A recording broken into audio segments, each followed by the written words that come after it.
Good afternoon, everyone, and welcome to the workshop, and welcome to Dubai as well. I'm Henry Lovendahl. I'm CEO at Wavtec. We'll be leading the workshop together with our partner, Investment Consulting Associates, and Douglas Vandenberger from ICA.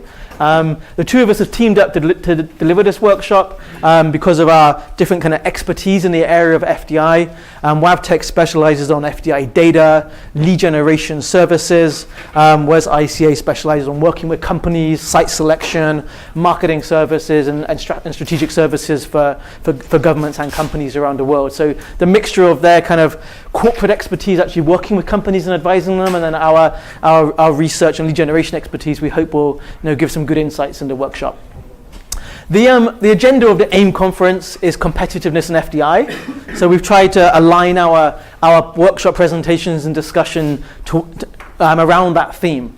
We're going to start off with a presentation in terms of what's happening in the world of FDI and how does that link into competitiveness. What drives FDI, what are the competitiveness factors, and how do different countries compare? I'll be leading that together with a bit of help from Douglas, again bringing in the site selection and corporate expertise.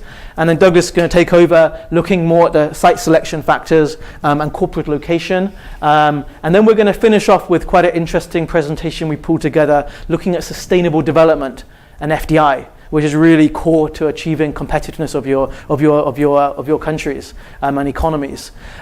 We just have some problems with Dubai and the customs here in terms of all our reports, but they should be on their way. We will hopefully give you at the end of the workshop our new report we just published jointly on sustainable development and FDI. Which I hope will be of interest. We've also launched together a service for free zones. I think you have a copy of that on your table. So if you're a free zone or any location, that also kind of shows the kind of services we can provide.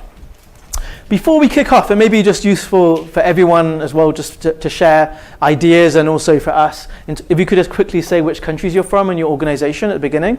Would you mind doing that quickly at the start? Here's a mic here. So maybe start here. I'm Jennifer LaRocca from Panama, and I work for the Ministry of Commerce. My name is Yusuf Hamad Al-Baluchi. I'm from Oman, and I'm working in the Vision 2040 office. I'm Dushyant from Invest India. I'm Divay from Invest India. Adel from Egypt, from Stanley Group. Cosma and Victor Mavrodinanu, private developing company from Romania. Frederick Johnson, representing Buford Global Partners. We're a Dubai-based advisor firm. Hola Leites, and I'm from the Uruguay Investment Promotion Agency, Uruguay 21. I'm Krista Leutner from Estonian Investment Agency. My name is Maha Hilal. I'm from UAE in Abu Dhabi. I'm from the Department of Economic Development, and we're soon going to launch, inshallah, UAE Abu Dhabi Investment Office. Great. Good afternoon, everyone. I'm Wisarlo Leban from Botswana Development Corporation, is the investment arm of our government back in Botswana.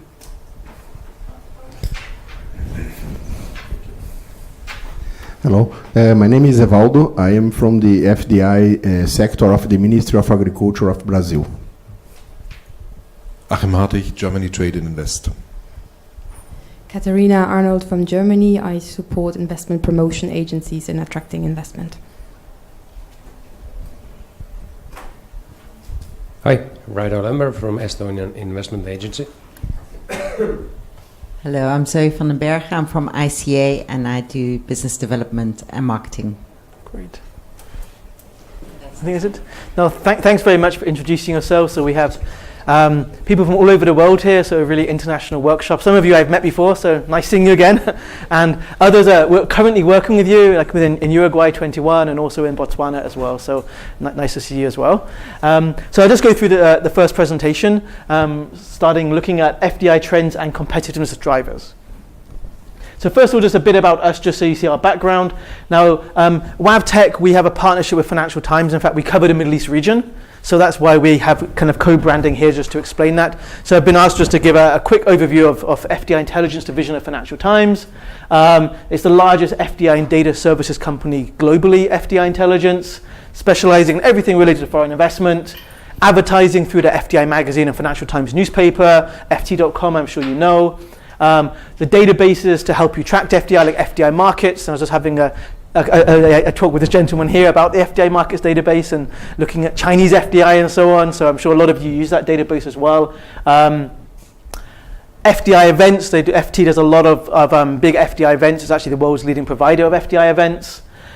They've also acquired a US company in January called GIS Planning, which provides GIS-based mapping products for your websites to help promote your location. It's very interesting, so worth checking it out. I mean, they're the world leader in providing these kind of technology solutions to help you promote yourself to investors better.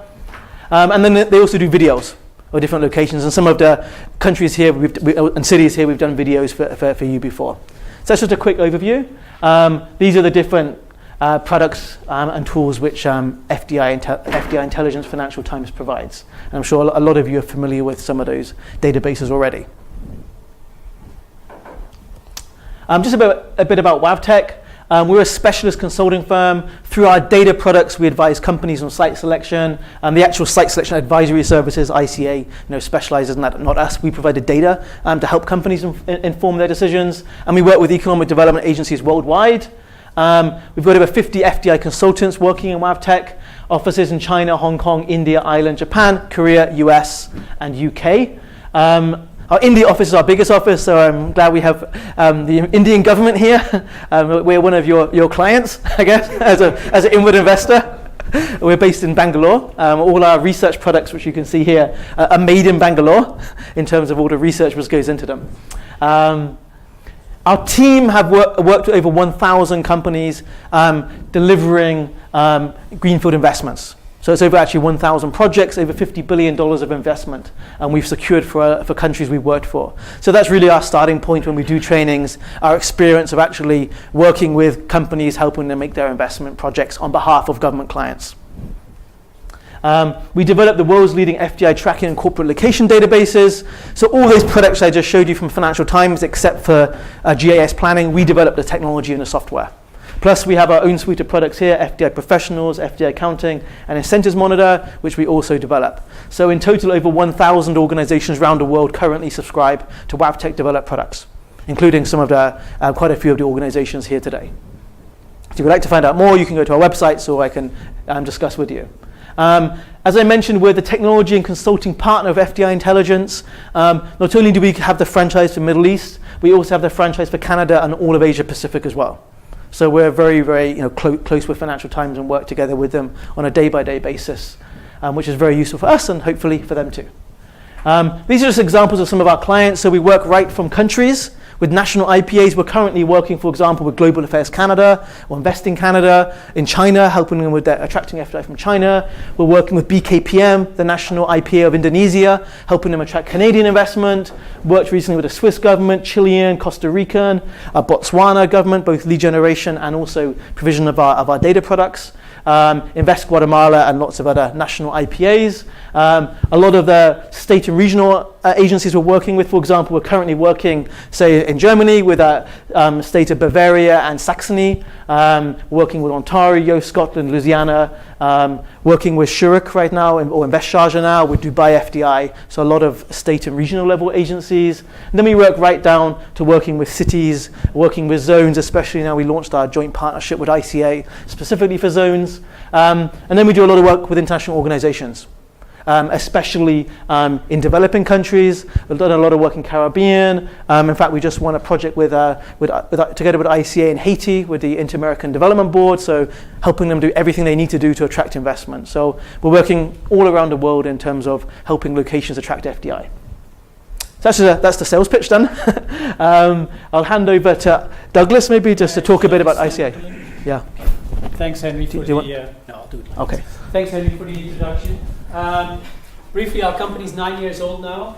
We provide different types of services. We have done some software development, not similar as to WavTech has been doing, but one of the products we We co-developed, actually the development was done by WEFTEC, but we launched it together, which is now called Incentives Monitor, and we developed Location Selector, which we sold to a publisher in the United States. Our key services, as Henry mentioned, are location strategies for multinationals, but increasingly also small and mid-sized enterprises, which are growing quite rapidly across the world. But increasingly we also work on free zones and foreign trade advisory. We help set up, develop free zones in different countries. We support them in some of the training, setting up the organizations, doing the management of the free zones and how to attract investment as well, which we do together with WEFTEC. We've done a lot of work in incentive policy design over the last couple of years. There's been a lot of political discussions and debate about why you should provide incentives and which types of incentives work best to attract investments. And recently we're also looking at, for instance, incentive programs which are related to creating more, reaching better sustainable development goals in specific countries. So this is a new area. It's increasingly gets a lot of attention because many countries are committing to some of the social sustainable development goals and want to see how they can, for instance, use financial and non-financial incentives or free zones to enhance and to facilitate reaching those goals. We have done, obviously, work with economic development and investment promotion agencies around the world as well. These are the countries where we have worked, which we cover. It's a very global setup. We have an office in Amsterdam and we have one in Boston, and we're actually trying to launch one here in Dubai as well. So those are our three pillars of where we work from. Apart from that, we have senior associates in different parts of the world as well.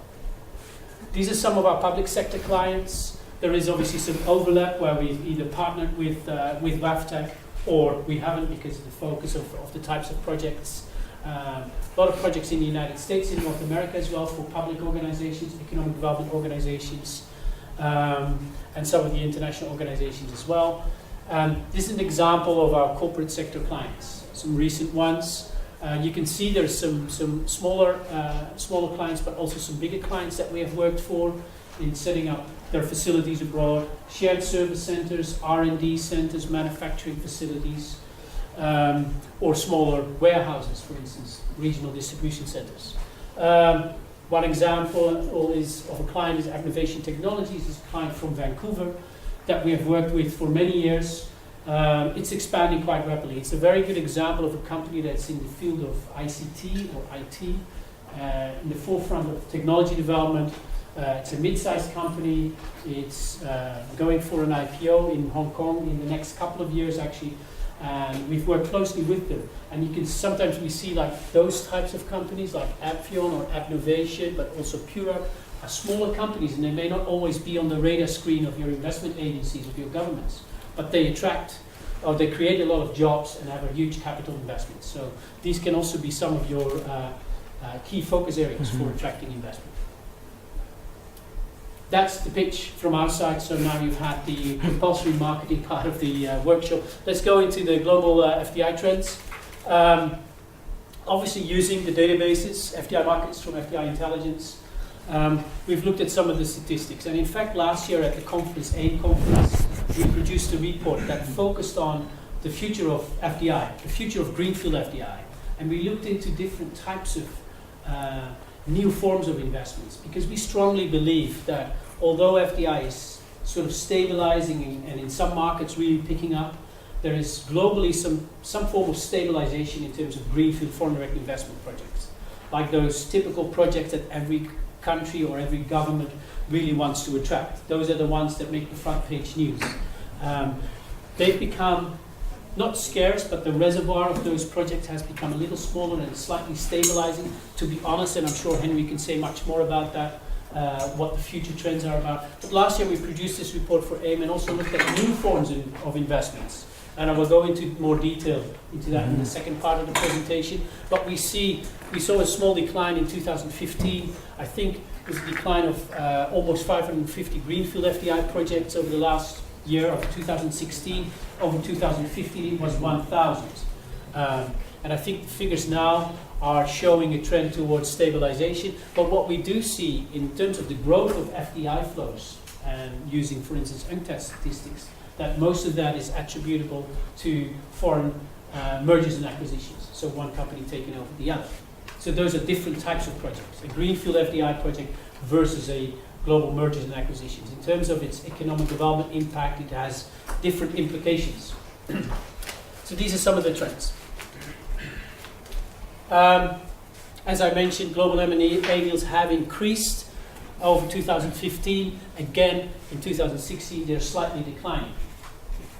So some companies are losing their appetite for global M&As. It must have something to do also in North America. North America was the biggest growth market in terms of global M&A deals. Over 2016, that has declined slightly. But this over 2017, sometimes these figures are very much inflated by one deal. For instance, if you have a huge takeover of one company or the other, it inflates the figures. So it's important to take that into account. If you look at the regional analysis, FDI inflows using the UNCTAD statistics over 2016, you can also see a 13% decline in FDI inflows over 2016. Still, you see the host economies, the biggest ones, still the United States, 385 billion, the UK, China, Hong Kong, China, and then Singapore, France and the Netherlands, Australia and India, so the top 10. We'll have an interesting discussion on the impact, for instance, of the recent new administration in the United States, what that may have on FDI flows, and also on the Brexit. So the top 2 countries are also under discussion in the later stage of this presentation. So North America has grown, Europe has declined 26%, developing countries 20%, largely due to the fact that there is 44% decline in mergers and acquisitions in developing economy. Transition economies plus 38%. So these are some of the recent trends over 2016. Give the floor to Henry, so you have a global overview now of some of the global and regional trends. Any questions about that? Maybe just make a quick comment. I mean, the UK is number 2, but most of that's driven by mergers and acquisition. So as Douglas has kind of emphasized, when you're looking at the headline FDI flows data from UNCTAD, you always have to take into account that a big proportion of that is M&A. And then you have locations like Hong Kong, China, also like the Netherlands, which are kind of hub locations for companies, and they put all the capital there, and then they invest overseas. So generally, Hong Kong and Netherlands can be inflated as well because of that. And we'll talk a little bit later about the current FDI restrictions China's introducing again and what that might do for the rankings. We'll talk about that a bit later on. One comment there, the Netherlands has benefited, since we have our office in Amsterdam, has benefited slightly from the Brexit discussions that have been taking place since 2016. The financial sector.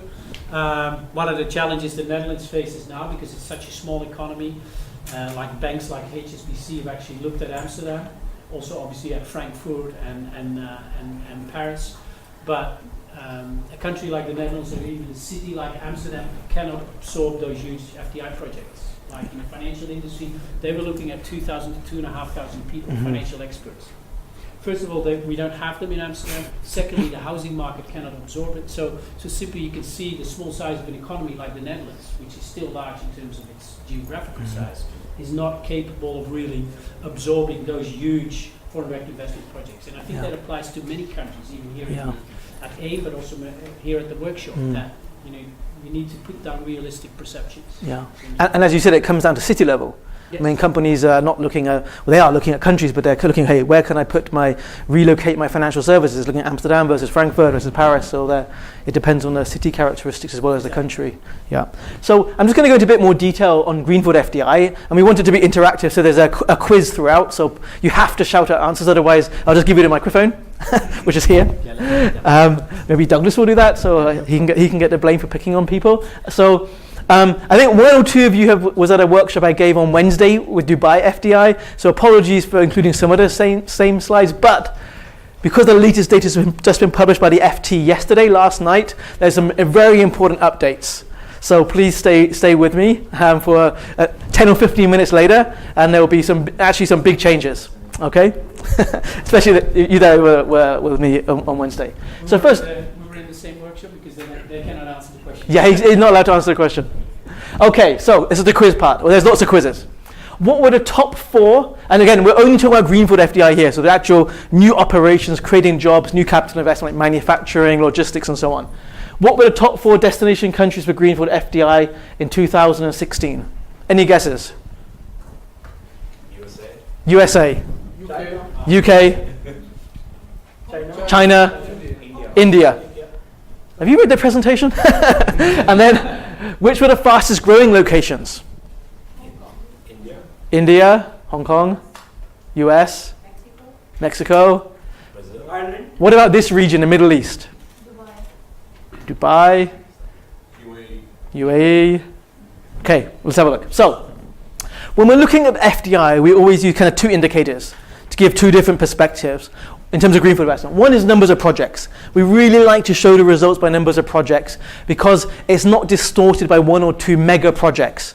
And you'll see in the next slide, for example, last year Egypt got a $30 billion single project from a Chinese company. And we validated with the company it's happening, they're building a whole new city.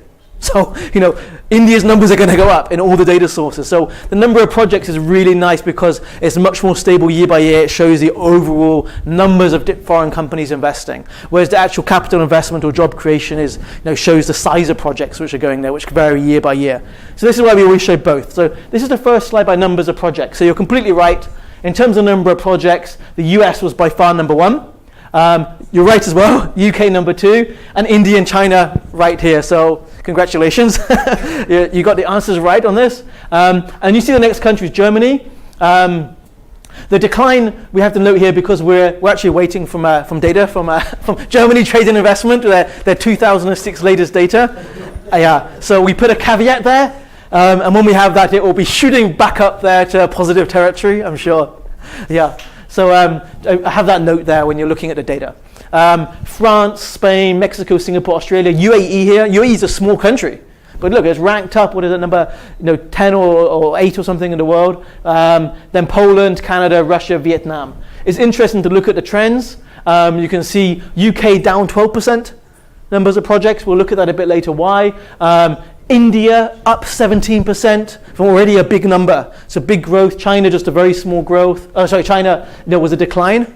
And we'll again look at that a bit later. Why? And then Spain's a success story. Why?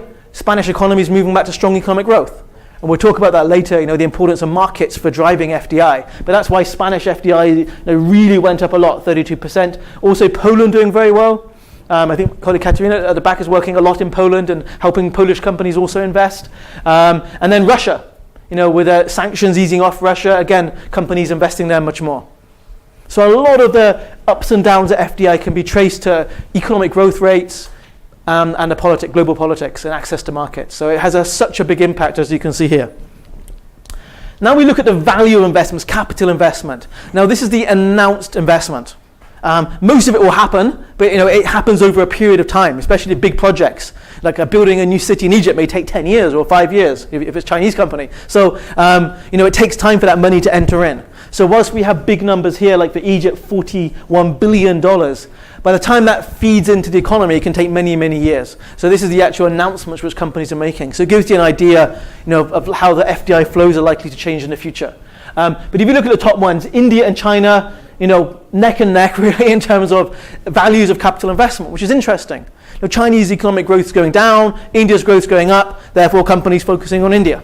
Yeah, that's what. Interesting trend, just to add, is a lot of Chinese guys putting money into it. Well, that's exactly another part of it as well. When will India become a big outward investor? We'll talk about that a bit later and maybe get your views on that. And then you see the US almost the same as well. Then you have Egypt, Kazakhstan. Kazakhstan had the world's biggest ever gas project announced last year. That's why it's there. Next year, it will probably be, right down at the bottom, or close to, way down the list, as will Egypt. It's just 1 or 2 mega projects bringing them up the rankings. UK there, Vietnam doing extremely well. You can see here 73% increase in greenfield investment to Vietnam. And again, a lot of Chinese companies going there. You can see Kazakhstan nearly a 6 times growth. Egypt 168% up. Whereas the UK, you can see, went down 37%, and we think we can trace that down to Brexit, the Brexit decision being behind that. And then you see the other leading locations there. And just to mention, as we're in Dubai, UAE was ranked 25th. But in terms of other high growth markets, Iran's interesting. Iran was number 16 Normally it's really, really low. And it had a 300% growth in FDI announced into Iran. Of course, sanctions easing, huge opportunities for foreign investors to go there. Excuse me. Yeah. I've been here in the early workshop. We was talking about the country where could have certain, like, not social responsibility, but online with the local development. Yes. And sustainable development. Yes. And a lot of talk, blaming Chinese that they are Yeah. not well on that. Which country do you think you are going to put the priority in terms That's of the productivity spillover, let's say? Or It's a great question. I mean, we have a whole presentation on that. We have 3 presentations. Our third one is exactly on that, sustainable development and FDI. And we have case studies of companies and showing how companies can make the best contribution to the whole country, not just economically, but overall. I think it's very hard to rate countries. You need to look at individual companies. So a lot of it's driven by the individual company policies and finding the right companies. You may have an amazing company in China, which is all into sustainable development and helping the local economy, but it's about finding the right companies. That's our experience. Do you want to add anything, or you agree with that? Yeah, I think it's a two-way street in terms of sustainable development. First of all, the companies should have their policies in place, but secondly, the governments as well. And what we see, and this is all based on anecdotal evidence, that smaller economies tend to perform quite slightly better in terms of bigger economies, because they're much more easier, capable of shaping their specific sustainable development goals. The US has done fairly well, but it remains to be seen if it continues to do so. So there's a lot of changes as well, but smaller countries are doing quite well. For instance, Latin America, a country like Uruguay has done extremely well. In Europe, there are examples like Finland, the northern Scandinavian countries, they are doing quite well. So these are some examples, but they also have these sustainable development policies in place. I think that's a great comment. I mean, in the case studies later on sustainable development, we look at Dubai and the issues surrounding Dubai, and also some recommendations even which we would have for, say, how a place like Dubai could implement more sustainable development policies, which I think is the same for everywhere else in the world as well. So we'll really go into that in detail. Yes. In these statistics, do you only cover the equity portion of investments? No. So the official FDI flows from UNCTAD is only that amount, which is foreign equity. But we just take the total announced. So if a Chinese company announces they're going to invest 40 billion in Egypt, but maybe some of that capital is local, or it's a local partner, or they raise the money locally, we don't have that information. I mean, that's impossible information for us to get. So it's very different from the FDI flows data. We're showing the total amount of actual productive capital investment the companies are making. The proportion of that which will filter through to FDI flows, we don't know, but you can take some averages. Like UNCTAD, they estimate on average around 40 to 50% of all investment made by foreign companies is FDI, comes through in the FDI data. The rest of it is just raised locally. So it's not coming through in the FDI data. Japanese companies, apparently they say it's very high. 60 to 70% is raised locally, so maybe only 30 to 40% of Japanese FDI is actually recorded in the official data. But our data records the total amount of capital investment the company is making. I think the UNCTAD data consists of 3 components. It's equity capital, retained earnings, and reinvested capital. So 2 of the components are actually related to if companies are making profits or not.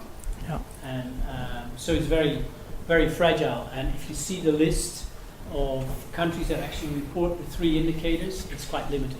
It's mostly the developed markets, because they've been working with the same indicators for the last 30 to 40 years. But some of the emerging markets where the statistics departments aren't simply up to date yet, they don't report the 3 components. So in many cases, it could even be an underestimation of the FDI. Are you differentiate also between whether this is state-owned enterprises or we're not. We record everything. But we don't know. We don't actually record the type of company, so we wouldn't know the answer. But it doesn't matter for us. If it's a private company or state-owned, if it's on the stock market or not, then we record it still. Yeah. Okay. Okay. Next quiz. Which was the leading city in the world for Greenfield FDI in 2016? And as we're in Dubai, what do you think the global rank of Dubai was? As a relatively small city, it's like, I don't know what it is, 2.5 million or something. Ho Chi Minh? New Delhi. New Delhi? Any other ideas?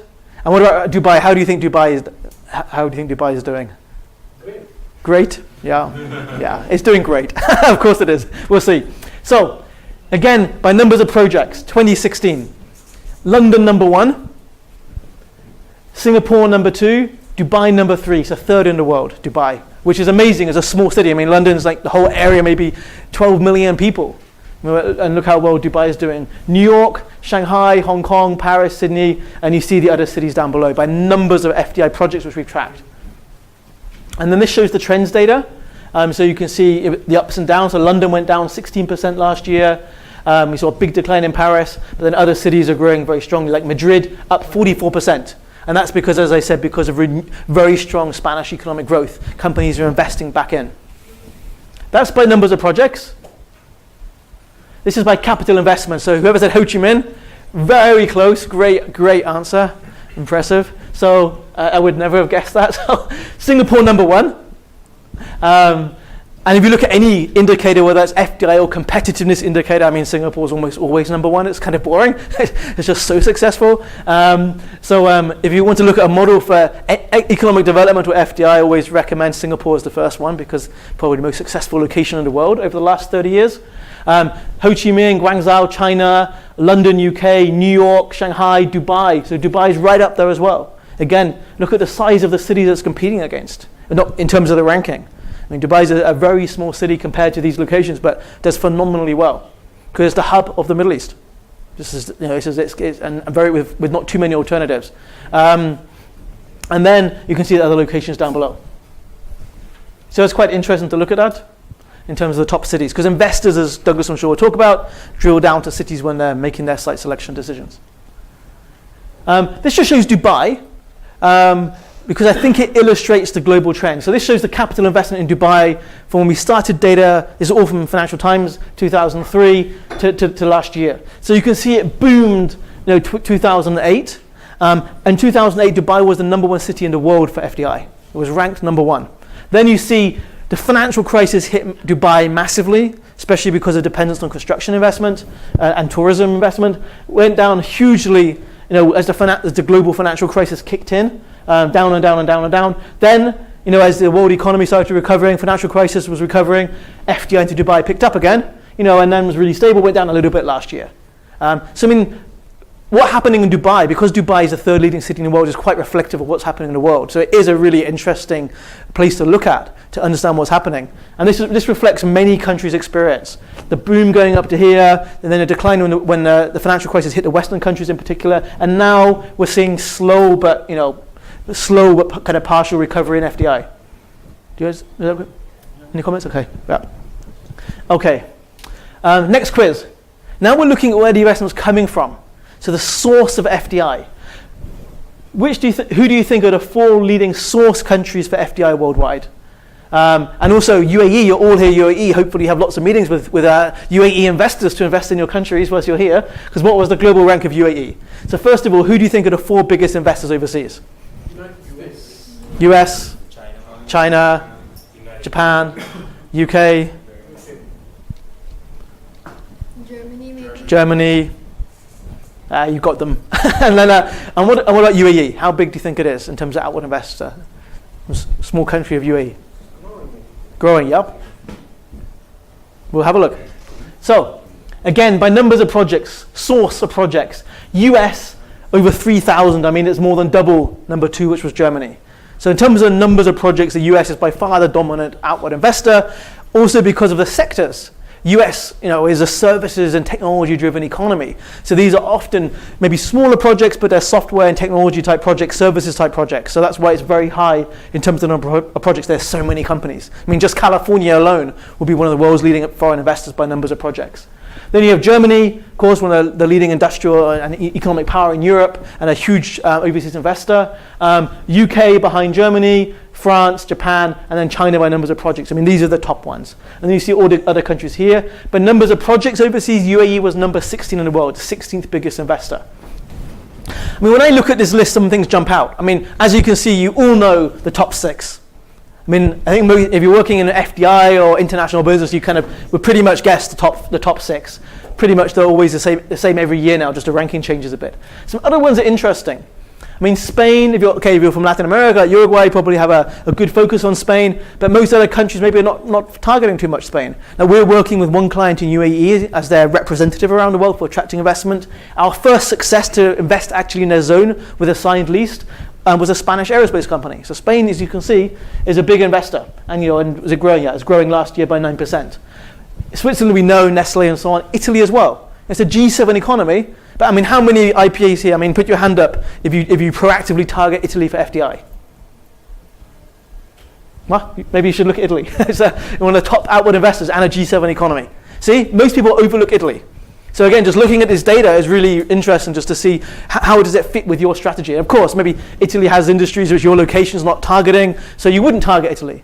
But just from looking at the high-level data on greenfield investment, you need to be at least examining Italy. Should we be targeting Italy? Then you have these small, high-technology economies like Sweden, Netherlands, where ICA has their global headquarters, Canada, India, Australia, South Korea, who you would expect to be targeting. So I mean, it's really, really useful, I think, to look at these trends. Can you just go back? Yeah, sorry, yeah. I think there's an interesting, if you drill down to those numbers and actually see where, and this is some research we did a couple of years ago, and actually if you look at where the most headquarters are located of many of these companies. Yeah. This is slightly exaggerating, but in fact there is only 2 FDI capitals of the world, which is London and New York, because that's where most of the decisions for FDI are taken. Although these greenfield FDI projects may originate in some of these countries, the decision on where to invest and when to invest in which type of activities are often taken in London and New York.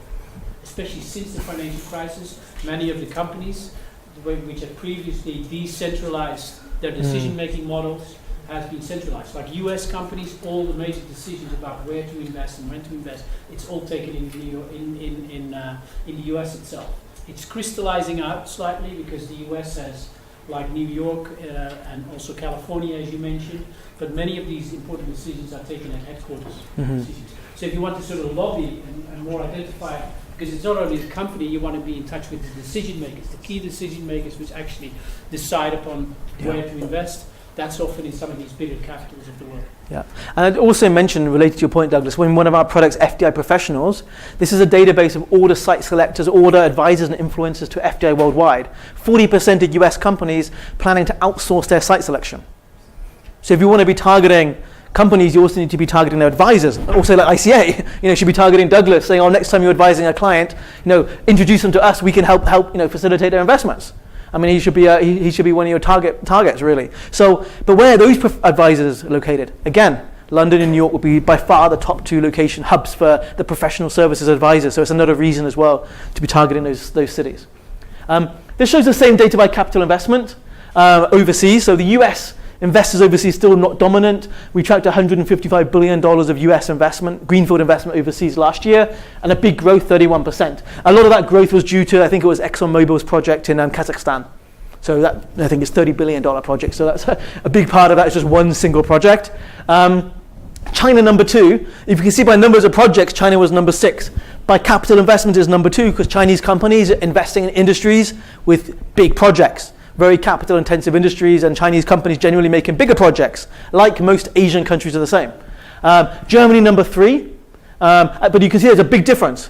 110 billion China, 50 billion Germany. China's more than double last year. And we believe this data is to be pretty accurate in terms of the relative position. Japan just behind Germany. Again, a lot of that's just manufacturing driven investment. You know all the big Japanese and German famous manufacturing companies investing like crazy every year overseas. I mean, the big companies from Germany and Japan, the Toyotas and the VWs, on average they have an FDI project every single week. Or Siemens as well. A project every week. IBM the same, a project every week. That's the amount they're investing. Then you see, France, UK, pretty much the same. So France, UK, Japan, Germany, all within the 40 to 50 billion. Then we have the kind of next level down, South Korea, Singapore, also a big investor. UAE, in terms of capital investment, because of the industries UAE companies are strong, MR, being maybe the prime example. MR, I live in Antalya in Turkey. They just invested $1 billion in a new theme park in Antalya, which opened last year. It was quite nice. But UAE investment, $1 billion going in. Spain, again there. Taiwan. Taiwan is another country. I mean, how many of you are targeting Taiwan proactively? Oh, a few, that's good. Because since the rise of China, many people have started to many IPAs we've seen are ignoring Taiwan and ignoring Hong Kong, whereas they're both big outward investors. And in many industries, Taiwanese companies are in the top 10 outward investors. Again, it's an economy which should always be looked at as part of your targeting. Then you see some of the ASEAN ones, like Malaysia. There's a big growth in outward investment. You see 115% growth, so it more than doubled. The FDI for Malaysia, we see a lot of ASEAN outward investment taking place now. It's also interesting to look at Southeast Asia. Italy there again, India there again as an outward investor, and then Switzerland. So in terms of groupings, how we see it when we work with IPAs, US and China always seems to be now the top two, have a special priority. Probably true for most of you here. Then Germany, Japan, France, UK pretty much fit into the next kind of category of markets to be targeting. Very, very important, huge global investors, but still now not at the same level of US and China. And then you have the next tier down, which probably just depend on which industries you're targeting and your kind of proximity to those markets. From Latin America, Spain probably has a higher priority because they have a higher propensity to invest there. If you're from the Middle East or North Africa or this region, then you would be targeting UAE companies very high in the priority because they're your neighboring country, they invest more. Any comments on that? So you have your target list of countries now. Okay, just to show China, just what's happened. 2003 or even 2004, 6 billion overseas greenfield investment. Last year, 110 billion. I mean, there's no other case ever before showing this phenomenal growth in FDI overseas in such a short period of time. I mean, it would very much, if you put GDP there of China, it would probably be pretty much a similar trend, but maybe not quite this massive growth here. We'll talk about it in a few slides later. Is this going to continue? Because this China phenomenon has made everybody look at China as a source of investment. And Wavtec, we have an office in Shanghai, we have 2 people in Beijing, a team in Hong Kong as well. So we've worked a lot with Chinese companies as well, helping them invest. But so we are also wanting to know, is it going to continue? So if you look at the top 6 biggest investors, it's interesting. These are also the top 6 biggest economies in the world. US is the world's biggest economy, China number 2, Japan number 3, Germany number 4, UK and France about the same now because of Brexit. UK has gone down a little bit below France. But these are the top 6. They're also in exactly the same order, more or less, the top 6 biggest outward investors. So again, if you're looking at where to target, size of the economy, growth of the economy, also important indicators, as you can see here. And this shows the share, of Chinese global FDI, has gone from like 2 or 3% to nearly 14% last year. This is their market share of global FDI overseas. But you also see the US is very stable. I mean, the US share of the world economy is stable as well. The economy is faster growing than most other major economies, except for China, India. And you can see the US share has gone up as well last year. Does this include M&A? No, just greenfield investment, yeah.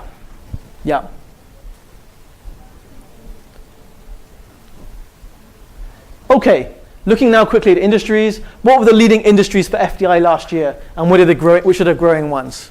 Any ideas on the leading industries? IT, food, healthcare. Okay, and which do you think? What do you think are the growth industries based on your experience working with, investors coming to your country? IT, electronics, data. Yeah, we'll have a look at some of the data we have. So this shows the numbers of projects by different business activities. So the highest number was like sales and marketing offices, as you would expect, and Dubai alone probably accounts for a good share of that as the regional hub. Manufacturing the second, retail projects, services, design and development, which is more like R&D, logistics, headquarters, construction, electricity, ICT infrastructure, and then you see the other sectors down below, shared service centers, the back office operations. If you look at the kind of growing ones, construction had a big growth last year, so it picked up again with world economic growth going up, construction goes up. If you go around Dubai now, hopefully you'll have time to enjoy Dubai. I've been here for 3 days or 4 days now, so had some time to look around. I mean, you can see the construction is picking up here again. You can see it. More buildings are being constructed. ICT infrastructure, data centers and so on is a big growth area, and we'll talk about that from sustainable development. Education and training is definitely a kind of globalization of education taking place, and there's a lot of FDI behind that as well. This shows the same by capital investment. Now manufacturing is the biggest sector for FDI if you look at just the capital investment. Construction, number 2, like building hotels, cities and so on, residential. Electricity, of course, that's all the energy investments taking place. Extraction, which is the mining, Big growth in construction capital investment, also the mining industries after many years of decline, and there's certain types of commodities now which are booming because of growth in technology sectors, especially electric cars, which are requiring special commodities to fuel the batteries, to put in the batteries. So it's leading to big growth in certain areas of mining we're seeing.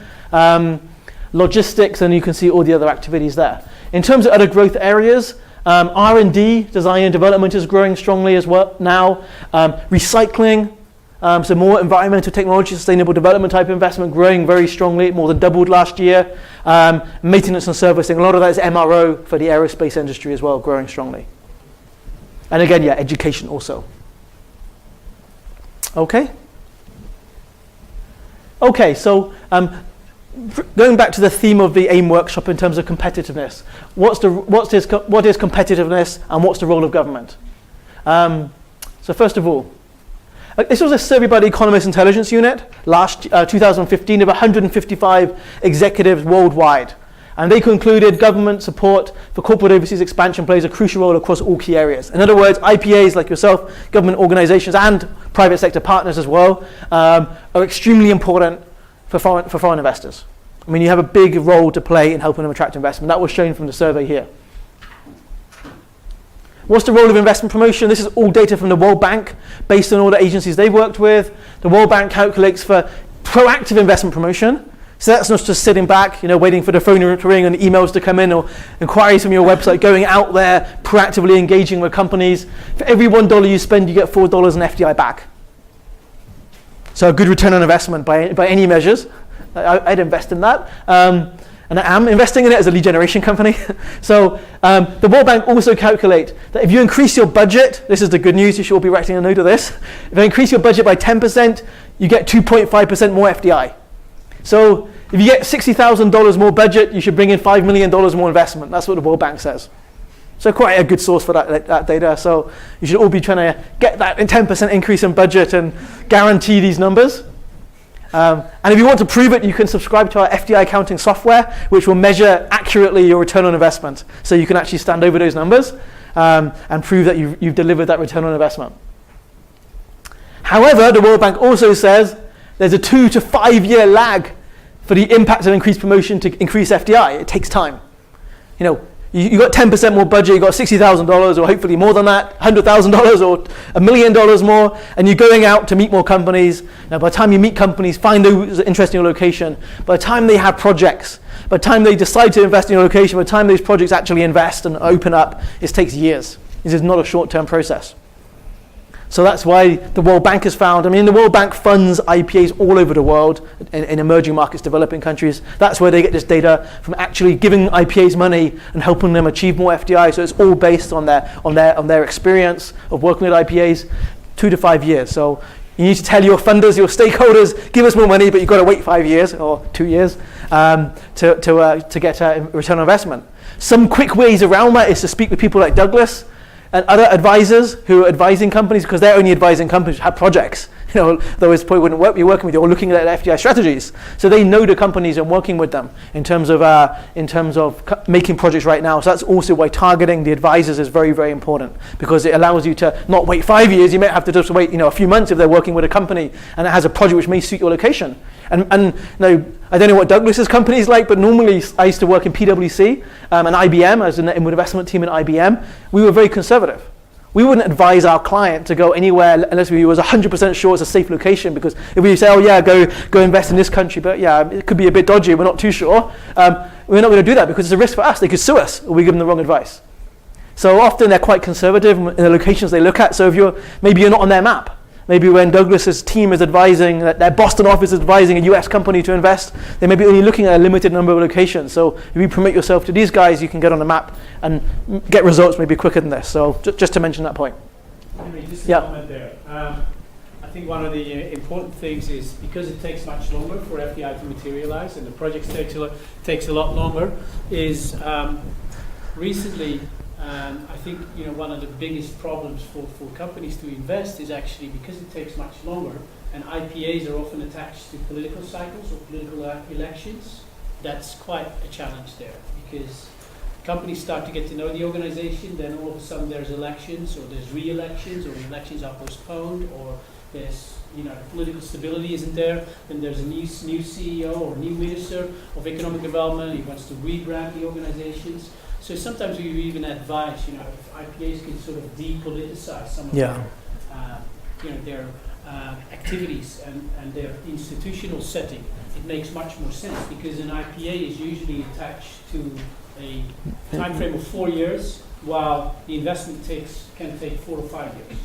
So there's the challenge. And secondly, FDI is always very, if a minister can attach himself or herself to a specific FDI project, it may be the next step in the political career. Yeah. So depoliticizing it, and I know this is a challenge, and I know it's something that you can't do by yourself, would be very beneficial for attracting FDI. Mm-hmm. I'll have something more to say about that in the next presentation. Okay, thanks, Douglas. Okay, I mean, both Douglas and I have academic backgrounds, just to mention if you haven't read our bio anywhere. We both have PhDs in FDI. We're the first people to do PhDs related to FDI. So I have a few academic quotes here from Michael Porter, who you probably heard of, one of those famous academics ever in the world, on anything to do with competitiveness.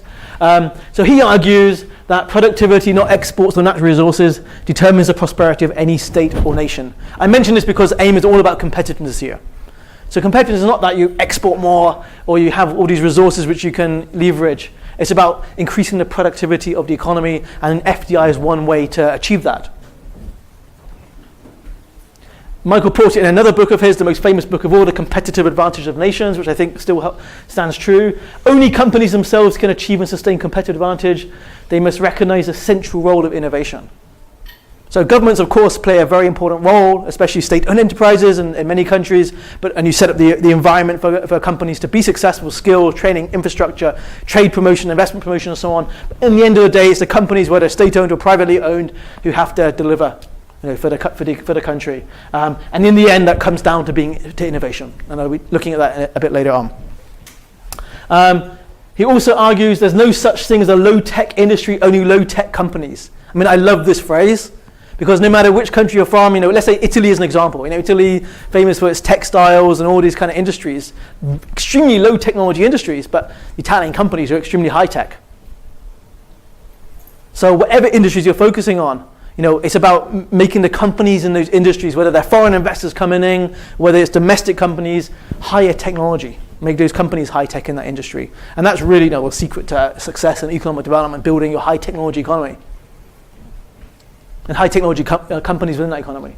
Also, this is another study which I like, productivity based on looking at countries all over the world. Productivity differences depend on whether the enterprise or the company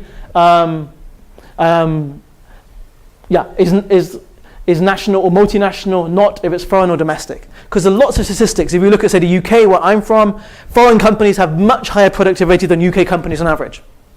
But if you look at UK companies which are multinational, their productivity is the same.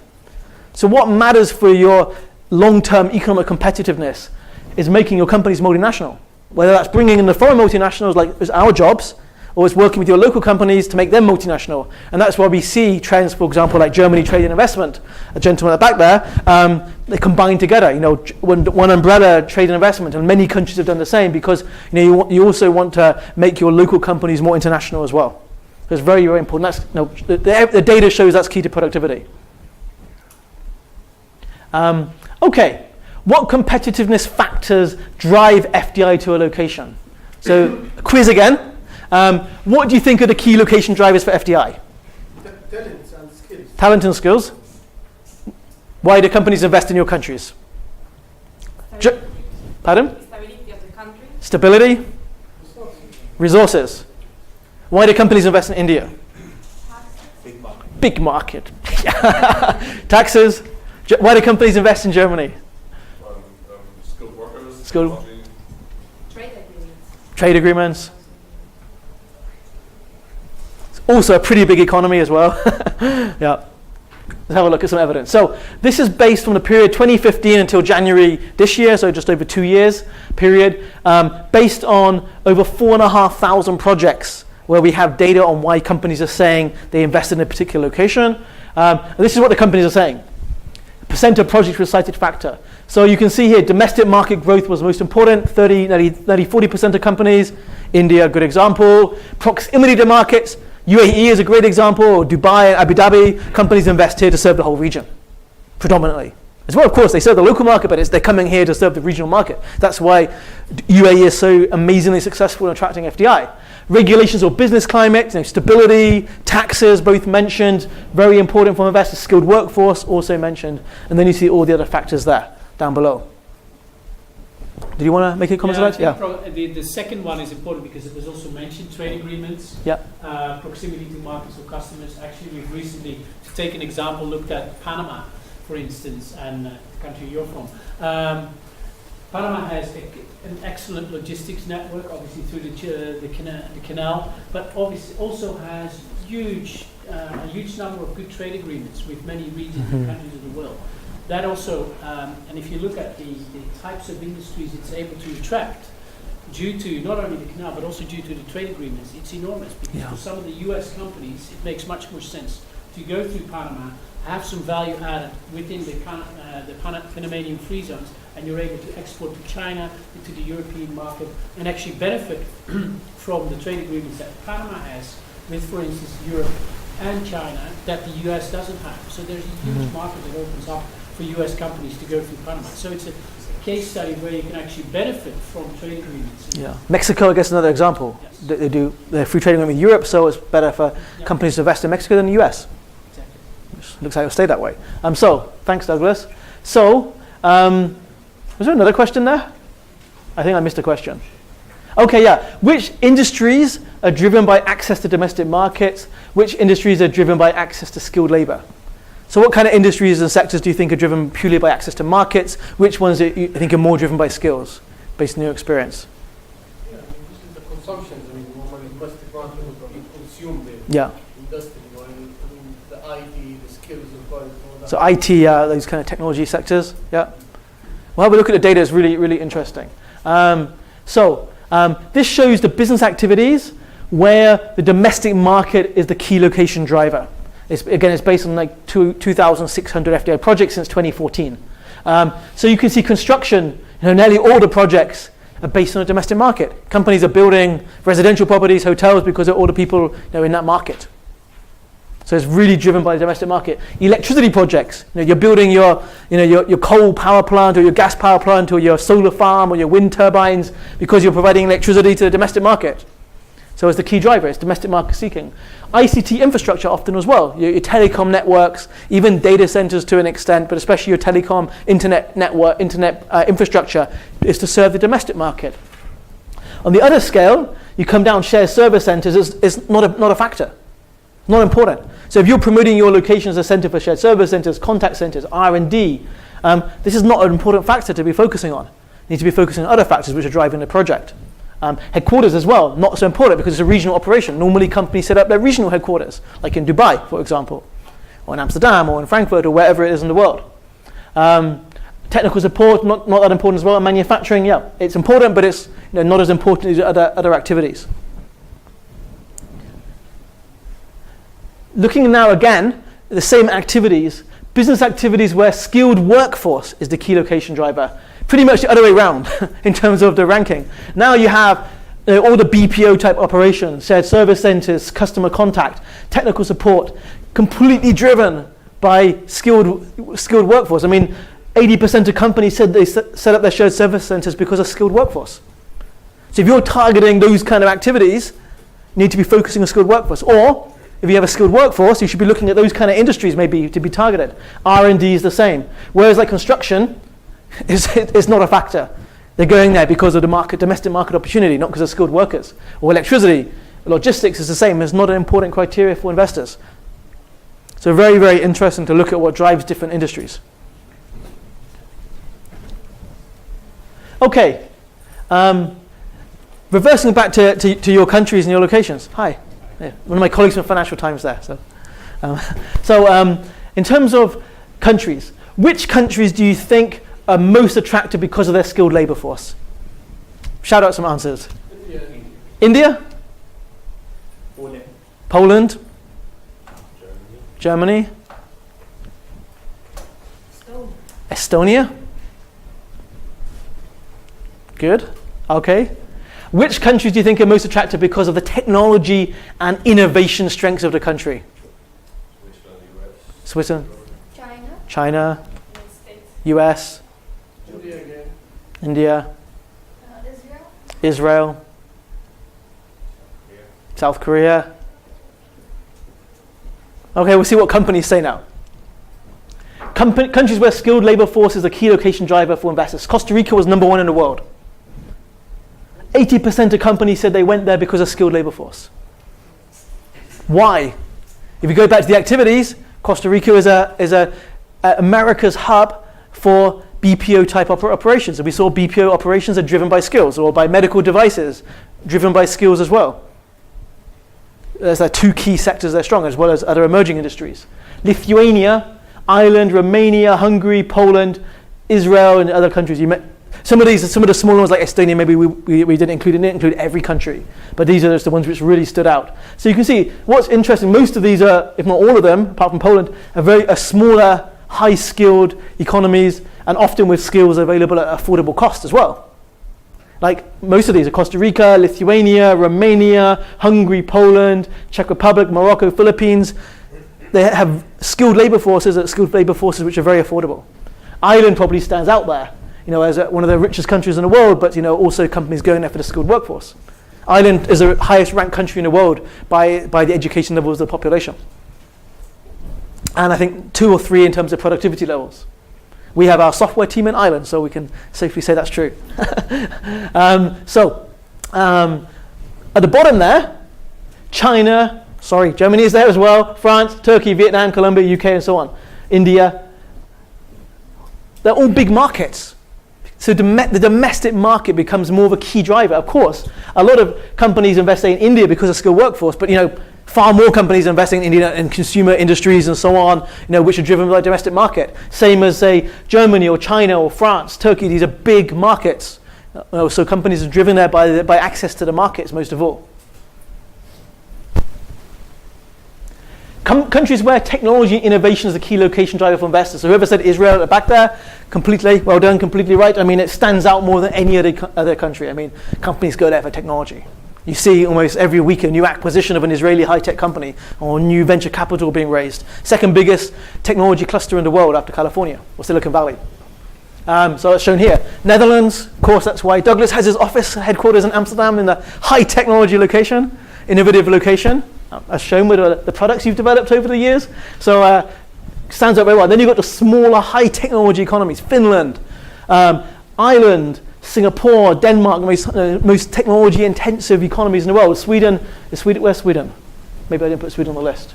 But anyway, these economies there have amongst the highest R&D spending in the world as well as a percent of their GDP. At the bottom there you have China, India, Japan, Australia, very low down in terms of the reason why companies go. Companies aren't going to China, or India that much because of technology innovation. Those companies from China and India are going overseas, especially Chinese often buying companies overseas, especially from places like Germany, US, trying to buy them, at least if they're not blocked, to buy their high-tech companies to get the technology. It's the other way around. Yeah. Yeah. We don't have big market, we don't have skilled labor force, we don't have innovation and technology. So better to wash our hands or what? In UAE? In UAE, But in UAE, the skilled labor, UAE on the ranking said universities and so on is very low, and technology R&D is very low. But in UAE, you can bring anybody in. So the actual, in the rankings, when you rank company availability of locations for like science and technology workers, UAE is amongst the top in the world because you can bring anyone in.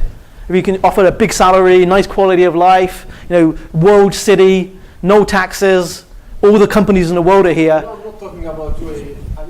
But you bring them in. Limited mobilizations of the... Or like Oman, for example. Yeah. Well, there's a policy implication is to try and build, your skilled workforce, build up your technology innovation, work with your universities, your startup companies. It's all about, your competitiveness policy to build up those fundamentals. And then, in terms of now and attracting FDI, ICA I'm sure can advise you on the sectors to be targeting, the kinds of industries and countries. Yeah, I think there's an interesting story behind this as well. Apart from the fact that the top-ranked countries are smaller countries, but if you look at it, I think there's 2 resources that sort of makes some countries lazy, between brackets. If you Yeah. have oil, it's difficult to make a transition. Yeah. And if you have a huge consumer market, it's very difficult to make a transition. So if you see, either at the bottom, there's the countries with the big consumer markets. So to make that next step to be one of the technology innovation hubs, you need to work very hard because the investments will come anyway because you have a huge consumer potential. With Yeah. oil, it's the same thing. So if you have those two, if you have countries that have those two, make it very difficult to get their population, even their governments, to make that next step. Yeah. And these are smaller countries that have had to work much harder, have had to be much smarter in terms of their innovative capacity to become a hub for Absolutely, yeah. Logistics, or a hub for technology and innovation. So these are the good examples. The Yeah. Netherlands is because we don't have a huge population. We don't have oil. We have some gas, but every time we take some gas out of the ground, our houses start to go down and sink. And, so it's very tricky. You can't really And expensive. It's expensive. You don't have cost advantage. So for Yeah. us, it's much easier to capitalize on Yeah. our education system and to build on our technology and innovation.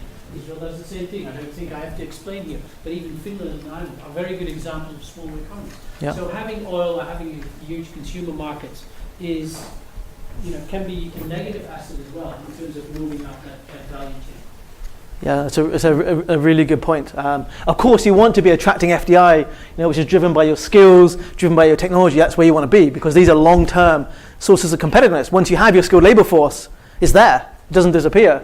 Once you have technology innovation in the universities, in your companies, in startup businesses, this is a source of long-term competitiveness. That's where you want to be heading for. Right now you want to be also looking at the realities, and maybe it's tourism and other industries which you're very strong to attract FDI. So focus on those, but at the same time, from a policy point of view, work on what the future direction is going to be, and that's exactly as Douglas said. That's what these countries did. Like in Ireland in the end of the 70s, they realized computing was going to be the next big thing, and they made sure that every single school had computers for all the kids so they all could get computing. On the IDA, the IPA for Ireland, they went to every single household in Ireland, spoke to the parents about the importance of computing to make sure that they understood it. Every single household in Ireland they went to.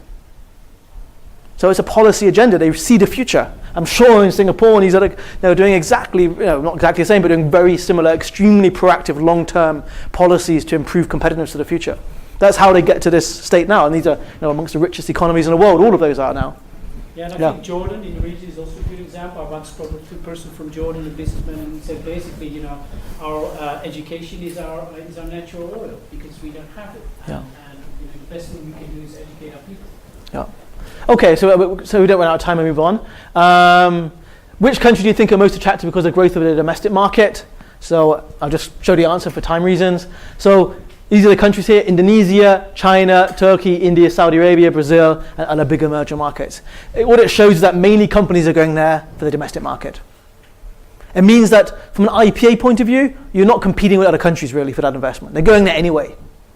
So you're there more to facilitate the investment. Make sure it happens, help deliver wider economic development benefits. Whereas if you're like Costa Rica, all those high technology economies or skilled labor force economies, you're competing like crazy for projects because these are mobile projects. They can go anywhere, or they can get the skills, or they can get the technology or innovation. That's where they're going to invest. So as an IPA, you're really competing a lot with people, with other countries or locations around the world. And also some of these countries like Indonesia or Turkey, as I mentioned, I live in Turkey, because of either in Indonesia where it's quite hard to make FDI, there's a lot of FDI restrictions and a huge amount of bureaucracy. We're working there right now with BKPM. Makes it hard for other types of FDI which are not market seeking. When Turkey, because of political instability and security issues, companies are only going there when they really need to go there. For the domestic market where they have to be in Turkey. So it means they're less likely to attract the other types of FDI because the competition means that their companies can go somewhere else. And that's exactly what's been happening now. And at the bottom there you see the same. Singapore, Ireland, UK, Spain, countries which are not dependent on the domestic market for FDI. Okay, so final few slides, and then my job's done, and it's over to Douglas. So Brexit impact FDI, I've just got one slide on this. I know you were at my presentation on Wednesday, so I've updated it. I've now got the data right until the 31st of March, which is yesterday, I think. I've worked until 1 a.m. on this, so you have the latest data, so you can see what's happening right up until yesterday in terms of FDI. This is what's happening, so I'll try and explain it. So the top graph here is from April 2015 to March 2016, and the bottom one here, this line here, is exactly the same period, but from April 2016 right until end of March, yesterday, 2017. So what's been happening? You can see this is the vote in June to leave the European Union. Just to let you know, I'm in Romania. I voted to stay in the European Union, but I was outvoted on this one. What happened? FDI in the UK went down. Number of projects. This is the number of projects per month. You see, UK gets a lot of investment. It's one of the top countries in the world for FDI. Over on average, you see over 100 projects every month going to the UK, which is amazing, really. So you can see FDI went down a lot following the vote. Companies had no idea, thought it was going to be a meltdown. The meltdown didn't happen. UK economy actually did better. Economic growth picked up. Unemployment went down. No, everything's going to be okay. They carried on investing again, as you can see here. Went back up again. Is doing well. Went really up here, even more than the other year. Everything's going to be great. And then the UK Prime Minister Theresa May said, I can't remember the exact phrase, but basically said, we don't care if there's a hard exit if we don't get our terms. Companies said, oh my God, we're going to have no trade access. We're going to lose all our integration, all our benefits of partnering with the EU. This is what happened to FDI. Yeah, nice of you from Germany, yeah? Or from Netherlands. Yeah. Well, yes. No, I don't know. Anyway. But you can see that's what happened. So maybe you should be using that in your next elections to show that graph. If you vote to leave the European Union, that's what happens to investment in your economy. But you can see, it went down 30%. Actually. No, it went down more than that. That's over the whole period. And then the government started softening the tone. They delivered this week the letter to the European Union saying they're going to leave Article 50. And investors say, yeah, we went up a little bit, but you can see this gap is big. And the first quarter of 2017, FDI is down 30% compared to the same quarter last year. A 30% decline in FDI, and they haven't even left yet. So it shows the impact, as Douglas said, free trade agreements, regional integration, so important for FDI and for companies. So it should be maybe a warning, but also maybe a lesson in terms of regional integration, the importance of integration and of free trade agreements. And Douglas already mentioned that point. I think what happened this week is, and you may see a decline again, is that the UK announced to leave the European Union and basically signed the agreement, but now it wanted the EU to stipulate the terms and conditions, and then the EU responded saying, no, you want to leave, so you need to sort of sign the terms and conditions. So again, it creates uncertainty. So if the government makes that decision, I think what you can see actually not being very transparent or predictable in terms of what you are going to do, and I have a slide on that in the next presentation, is disastrous. Whether you make that decision, but then stick to the decision and stipulate very quickly how you are going to exit the EU, this is sort of will continue for the next 2 years. Mm-hmm. Yeah. Because there's no clarity on which types of, what are the conditions on the basis of what the UK is going to leave the EU. Will there be a trade agreement? Will it stay there or not? So again, there is uncertainty. And skilled workforce. Exactly. How are you going to have access to 500 million people in the EU labour market? So yeah, but this shows itself what happens if you say there's going to be a hard Brexit. So if that does turn out to be the end result, that's what you're going to see happening to FDI. Okay, going from a medium-sized economy like the UK to the world's biggest economy, the Trump impact on FDI. Monthly FDI projects into the United States. So this is the number of projects every month, around 150, 160, 70 projects going into the US every month. What's happened since Trump announced? So this is I think he was elected here, yes? He won the elections around, November time. FDI into the US went down. Then it seemed like, he's going to close the borders, bring all the companies in, lower tax rates, telling all the American companies not to invest in Mexico. Seemed like, okay, we have to go to the US. He's going to stop the visas, especially for skilled Indian workers to go over, make the thresholds, I think, from $60,000 now to $100,000 if you want to bring skilled workers into the US, which means it's going to basically close out immigration into the US, skilled worker immigration. Companies, we've got to invest in the US. That's what happened. Then now what's happened February and March? Seems like maybe it's not going to happen, all his policies, and so it's gone down again, up again, maybe towards more normal levels. But isn't this a trend that happens with mostly all the presidential elections in the United States? It goes down. It's because it's the uncertainty. Yeah, you could be right. Yeah, I'd have to look back at the data. It's a good point. Yeah, to look at that. Yeah. You can differentiate between the trend of when a Democratic president is elected and a Republican one. I think if somebody can predict the next 1 or 2 years on this ground, it would be. Well, it doesn't really matter what party it is. It's always the uncertainty, which Yeah. is the reason why the decrease of investment. Yeah, I mean, also the policies that were really to like end NAFTA, that means you have to go to US. So I mean, you can see here, in January the projects were 25% higher than the previous January 2016, but then in February, March they're actually below the level. So it shows, I mean, companies are thinking, well, actually, it seems like not too much maybe will change. We don't have to invest in the US after all. We can go to Canada or Mexico instead. But we see, yeah. Sorry. Yeah, no, but that's the thing with companies. Uncertainty is the biggest deterrent for FDI. If there's no uncertainty in terms of the next policy or policy making, then companies postpone their investment projects. Yeah.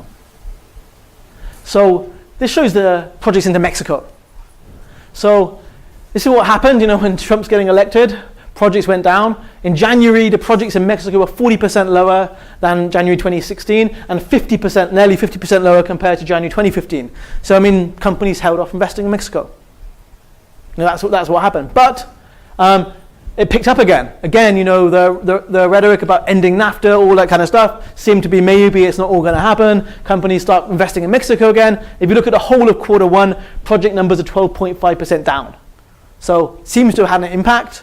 On FDI Mexico, but not a dramatic impact as was seen at the beginning, or compared to UK, where I mean it's definitely happening. They've signed the document to leave the European Union, so ending their free trade agreement, the single and access to single market. So I mean it's interesting to see what happens when investors are thinking about Mexico. This shows the outward FDI from the US. So you can see again. Investors held back on their overseas investments. I mean, you saw the Twitter tweets from Trump saying, "Do not, why are you investing in Mexico? Bring that, investment needs to be in the U.S." He was just directly telling companies not to make overseas investments. Overseas investment in the U.S. went down. And look at that; that is way below, over 50 projects or more below any previous low level. So I mean, it's a massive decline, in U.S. investment. But January 2016, in February and March. This year, 2017, going back up again towards maybe more similar levels. So again, US companies thinking, actually, we can invest overseas. We need to invest overseas, carrying on doing it. US still, for sure, will be the world's biggest investor. Okay, finally, last slide for me. What are the prospects for this year? FDI, as we saw, is driven mainly by markets, by GDP. GDP growth last year was 3.1%. IMF is expecting 3.4% this year, 3.6% next year, 2018, will lead to an increase in FDI. The two things are absolutely linked. All the modeling we've done, especially in Financial Times, shows that they're correlated. The faster the world economic growth, FDI increases as well. World economic goes down, FDI goes down. Same as world trade, very similar. US politics, of course, it all depends what happens to trade agreements, immigration rules, FDI restrictions, security implications, and so on. But no, looking at what's happening right now, maybe the forecast would be probably it's not going to make too much of an impact. Looking at what's happened in the first quarter this year, in terms of inward and outward FDI from the US. Interestingly, maybe what the Trump administration wasn't thinking, Canada has been one of the big beneficiaries. Because Canada still has one of the most open immigration policies in the world. So US companies, tech companies, Indian tech companies are all looking now at expanding massively their operations in Canada and bringing the tech workers into Canada, also far lower cost than the US as well. I'm working with the HQ Vancouver right now, and they said they've had so many inquiries from big US companies to expand their operations. GM announced yesterday, I think it was, yesterday or the day before, a 500 job new R&D center in Ontario, focused on technology sectors, technology activities. 500 new jobs. Thinks it can get the talent in Canada more than the US. So that it can backfire those kind of policies. Monetary policies like to have a big impact on emerging markets. Interest rates are going up in the US, makes the US more attractive to invest. People investing, putting their money back into the US means less capital floating around the world to invest in projects in your countries. So likely to have an impact on capital flows. Brexit, It's going to impact global FDI flows negatively, but UK is a medium-sized economy now, important for FDI, but it's probably not going to have a massive global effect like the US would do. But the overall effect is going to be negative for overall FDI, but probably positive for countries like Netherlands, Germany, France, some of the other Ireland, some of the other EU member states who are really going to benefit from investors looking at their countries instead of going to the UK. So probably a good idea to buy property in Amsterdam and Frankfurt right now and a few other cities. Especially expensive properties where all the finance people are going to go. So elections, Italy, France, Germany, the Dutch elections took place. Hopefully that's what's going to happen in the rest of Europe, we hope, because that will create much more stability. FDI will continue. But you have to watch those elections. China's FDI policy may be more interesting because it's already happening. They have now restricted outward FDI flows again, like they used to do. We think this is going to lead to a decline in greenfield Chinese investment this year. Decline for the first time since we started collecting data, more or less. Especially the big projects, especially projects by state-owned companies. Likely to mean that Hong Kong becomes more important as an outward investor, as Chinese companies have already put their capitals we were discussing into Hong Kong, or just use Hong Kong as their way to invest overseas. So probably we'll see this year a big increase in outward FDI from Hong Kong as Chinese companies use Hong Kong as their base to invest overseas. So these are some of the trends we expect from China. That's the end of my presentation. Yeah, so overall, we expect FDI to grow by 10%. Taking into account all these factors this year. Greenfield FDI to increase by 10%, and M&A likely to go down a bit. This is what we're forecasting for this year. So thank you. I don't know if you need a break or you'd like Douglas to go straight on. Straight on? Break? Okay, 5-minute break. Thanks.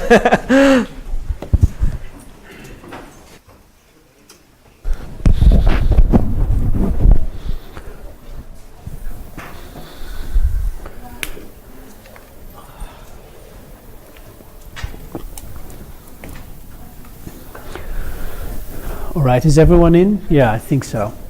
Let's get started because we have till 5. And in fact, this is a more or less presentation that focuses on the trends that are taking place behind some of the numbers and how corporate decision works in terms of realizing their investment projects, what incentives, how they can play a role, the role of government policy, and it's all focused on enhancing the competitiveness of countries or regions.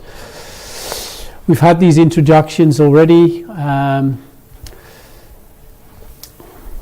As I mentioned, and we're not going to continue too much on the trends, there is new forms of investments picking up. I heard that there was an UNCTAD, and I'm glad that UNCTAD picked up our message from the report that we produced last year, because they had an entire workshop and conference in Paris with the OECD about new forms of investments.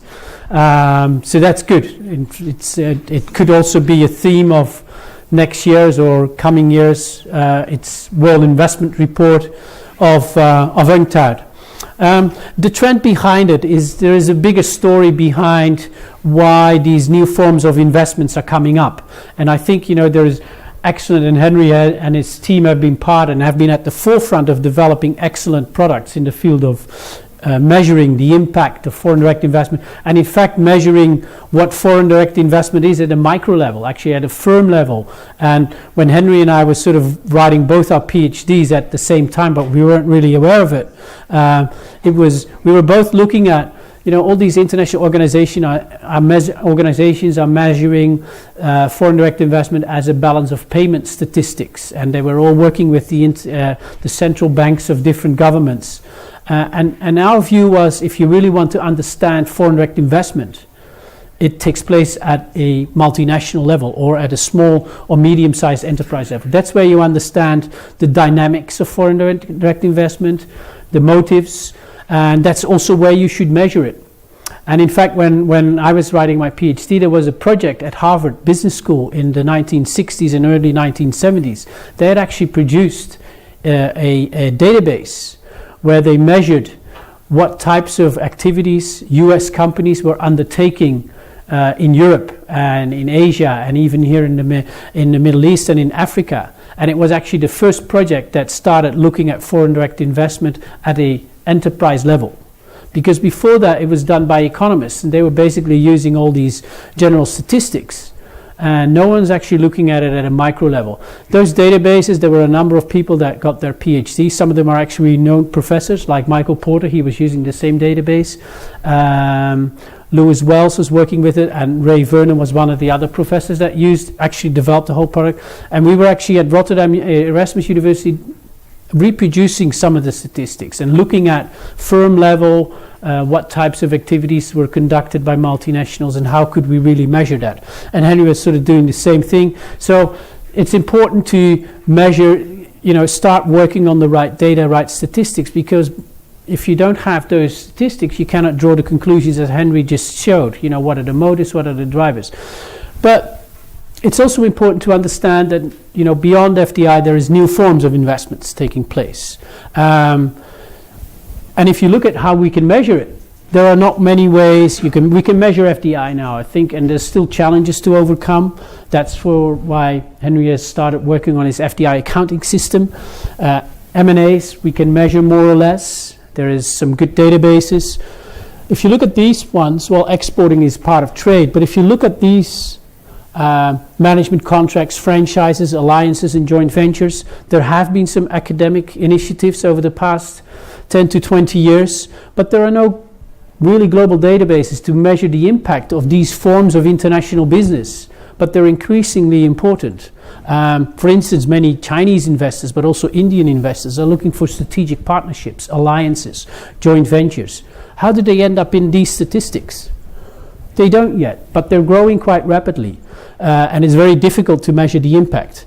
And why are they growing quite rapidly? I think the higher the risk in foreign markets, the less companies are really inclined to have these big greenfield FDI projects. So they prefer, more looser, more flexible types of arrangements, like alliances, like partnerships. But these alliances and partnerships can also have an impact on your economic development strategies. They can create knowledge transfers, they can create jobs, they can create more capital transfer. So some of them can actually create the same impact as foreign direct investment. And I'm not saying foreign direct investment is not important, but in terms of as your countries have an objective or sort of attracting more foreign direct investment, it's also important to look at these forms, these new forms. And I think the reason why some of the international organizations are also looking at it is because it has a huge impact on economic development. Can I say something? Yeah, sure. I think the statistic I saw was that 60% of the sales of the Fortune 500 companies come through strategic alliances. So that's how businesses, are making their money and operating their business. And also to mention, like you mentioned, Douglas, FDI accounting. So in fact, for Dubai now, with Dubai FDI, starting from 2017, building on all the work that Douglas has done in NFI and other organizations, we're now tracking new forms of investment into Dubai. So as well as the greenfield investments, we're now tracking the M&A, and from this year, we're also tracking all those types of new forms of investment. So we hope to have the first ever complete, as far as it can be, data set, which will be for Dubai, looking at all the different types of foreign investment and looking at what the impact is. Excellent. Yeah. So we've already built a system to do that and started doing it. Excellent. Thanks, Henry. I was not aware of that. And in fact, this is also what we learn when we go to school.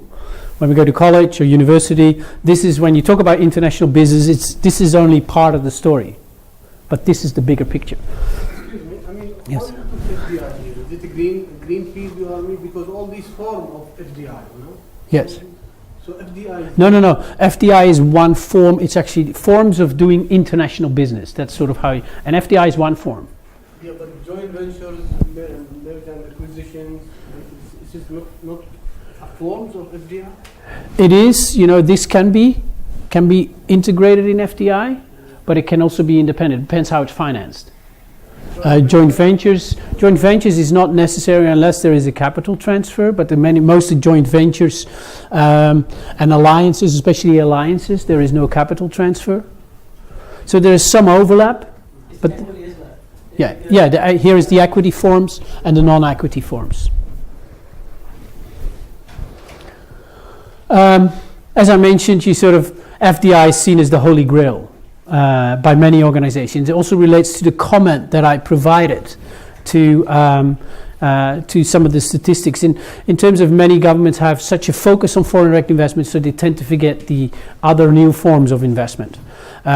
Secondly, and it also relates to the comment I made about depoliticization of foreign direct investment. Sometimes it's so much politicized that it's very difficult for companies to actually engage in some of the FDI projects. Companies in most cases want to stay under the radar screen, because in many industries they don't want to have their projects being announced. While if they work in foreign countries and they work with governments or work with investment promotion agencies, the first thing they want when the project is being realized is to be on the front page of the newspaper. While many companies usually come to us and say, we don't want that. We also have, and this relates to the practice of what we often do when we work with companies, we have project names. Project Star or Project Fruit or whatever it may be called, because the companies don't want to be identified straight away. Because if their competitor knows, then obviously, take for instance data center projects, or even shared service center projects in these high-tech industries, like working with Facebook or Apple or Amazon, they all copy each other. So if, for instance, a company like Amazon wants to set up a data center in Asia, it's usually very, very confidential. And they don't want to engage with some of the governments unless, they have strict confidentiality agreements. And that also relates to sort of staying under the radar screen, not providing a lot of information beforehand, and not being able to provide all the details of some of the projects. This is sort of what we have looked at over the last 5 to 10 years, and I think that also explains why some of the FDI projects have become difficult, and this is sort of the context through which senior executives of companies look at the world. Many years ago, this is developed markets, emerging markets, the cost differential between developed markets and emerging markets, and this was pretty big. Was half the cost. This explained, where everyone was going to Southeast Asia, to China. The risks were also quite relatively small, because it was the era of globalization, the roaring 90s. Many of the emerging markets had the policies in place. They became members of the WTO, so they were in compliance with some of the international policies. So this was, let's say, 20 years ago. Nowadays, we've seen since 2008, but even before that the cost differential between developed and emerging markets has diminished. So salaries have gone up in China. Even in India, there are places where it's very expensive. You mentioned Bangalore. Bangalore has had a huge impact of IT companies, so where prices increased. But the risks in many markets have increased. And the risks not only, when international organizations, for instance, look at risks, they look at operational risks, but in most cases they look at institutional risks, government risks. But companies look at operational risks. Energy supply, for instance, what's the stability of the energy supply? What's the stability of the IT network in a given location? What about labor policies? What's the impact of trade unions, and how does that change? How is that going to have an impact on my salary costs for the company? These risks have increased in general, but also political risks. The change of elections, we've talked about Trump, we've talked about Brexit, but I think there are countries to be mentioned. There's a list of 20 or 25 countries where political risk has increased substantially in many countries. Not only by populism, but also by given specific national regulations that are changing, and I have something more to say about that, especially when it relates to investment and incentive policies. So this explains the diminishing appetite in general for some companies to engage in foreign direct investment, but to internationalize at all. So the trade-off between the two of them has become less positive. And this is something, the costs are not easy to influence by a government, but the risks are, in terms of putting in place a very stable investment and incentive policy for foreign companies. Let's move into the site selection. Any questions about this figure here? Let's have a look at how companies make investment decisions and how that's changed. This is many years ago, the 1990s. Companies were actually going to all these organizations, to trade shows. They were looking at newspapers. They were looking at brochures. making their assessments of different markets. They were comparing all these locations, and the whole process took about six months, even longer sometimes, to 1 year. They were traveling much more and going to different locations. If you look at it now, the internet, and this is also a statistic from the World Bank, 85% of the initial search for potential investment locations is done through the internet. So if companies want to expand, they have an analyst and it goes looking at potential hubs or potential locations for an investment. So it's done in 85% of the cases. So also from a marketing perspective, and internet, but also social media, which is a very advanced tool also for investment agencies to be able to be reached by potential companies. So your website is obviously something that is critical for many companies. For instance, if you type in invest location A, you should be at the sort of the front page. And I'm sure Henry can say much more about that, given his experience with all technology and web development. But it's very important to have all that, have a presence on the internet. And secondly, you can have a website, but then you also need to have the information there as well, the detailed information. There's a lot to be said. What types of information, what types of value propositions you actually put on the internet, and what is important for corporate investors. Like sometimes you see website, our country focuses on manufacturing, healthcare, ICT. That's too broad. Manufacturing can mean many things. And what's exactly your value proposition? What are the unique criteria for a company to invest in your country, and how do you really stand out? So the whole process, apart from the information, and what are the types of services your investment agency or your government can provide to potential investors. I always say in a theoretical world, there would be no business for us, because if these services are provided and the data and statistics are provided, the data products and the data and statistics, you can cross out WEFTEC because it's all there. Services, this is what we do. We provide the services and the consulting with it. If the investment agencies do that, there is no room for us, so we have nothing to do. So please continue. Yes, sir. I mean, just to mention a website from your own country, I think the investholland.com website is the best IPA website in the world, in my personal view. So check it out if you want to look at one which is might be the most innovative in terms of allowing investors to find information. One of the clever things it does, I mean, as I mentioned, I live in Turkey. If I go to investholland.com, it recognizes I'm in Turkey and the whole content changes. Immediately pops up, 2 nice pictures of their representatives in Turkey, email, phone numbers, social media, so I can immediately contact somebody based in Turkey from Invest Holland to help with my project. The whole content changes as well. The case studies of investment successes, the services, all Turkish examples. So from wherever you're locating their website, the whole content changes based on your country. And it says to you, we've identified you being in Turkey, please change country if you want to change as well. Mm-hmm. So it's very, very clever, and it's the whole layout and everything is designed to make it easy for investors to find information. So also the IDA Island is also very, very good as well, the idaisland.com website. Thanks, Henry. That's very useful. I didn't want to mention the Netherlands straight away, but it is quite a good website. There's an interesting story behind it. The initial website that... No, I wasn't, because I'm from the Netherlands, so I don't want to take all the examples from the Netherlands. There's a funny story behind the website as well, because quite some years ago, they were redesigning their website, and the Netherlands is obviously a country where a lot of companies in the ICT industry, in the gaming industry, in the design industry go to, especially in clusters like Amsterdam. There are a lot of foreign companies, but then they had redesigned their website, and it was actually done by a company based in the US, in New York, which created a lot of turmoil, because the Netherlands is selling itself as a hub for ICT companies, and then you have your own website being designed in New York. So that's the funny story behind it. And I think they changed it, and now a Dutch company started doing it. And that's the website that you've actually seen. But it had a long process. No, it wasn't DCI. It was a small company in New York. No. So the whole process of making these investment and location decisions is now transformed into, it can be done in 8 weeks' time, because there's so much abundance of information. And if you look at information, there's a lot of information, and there's a side note to that.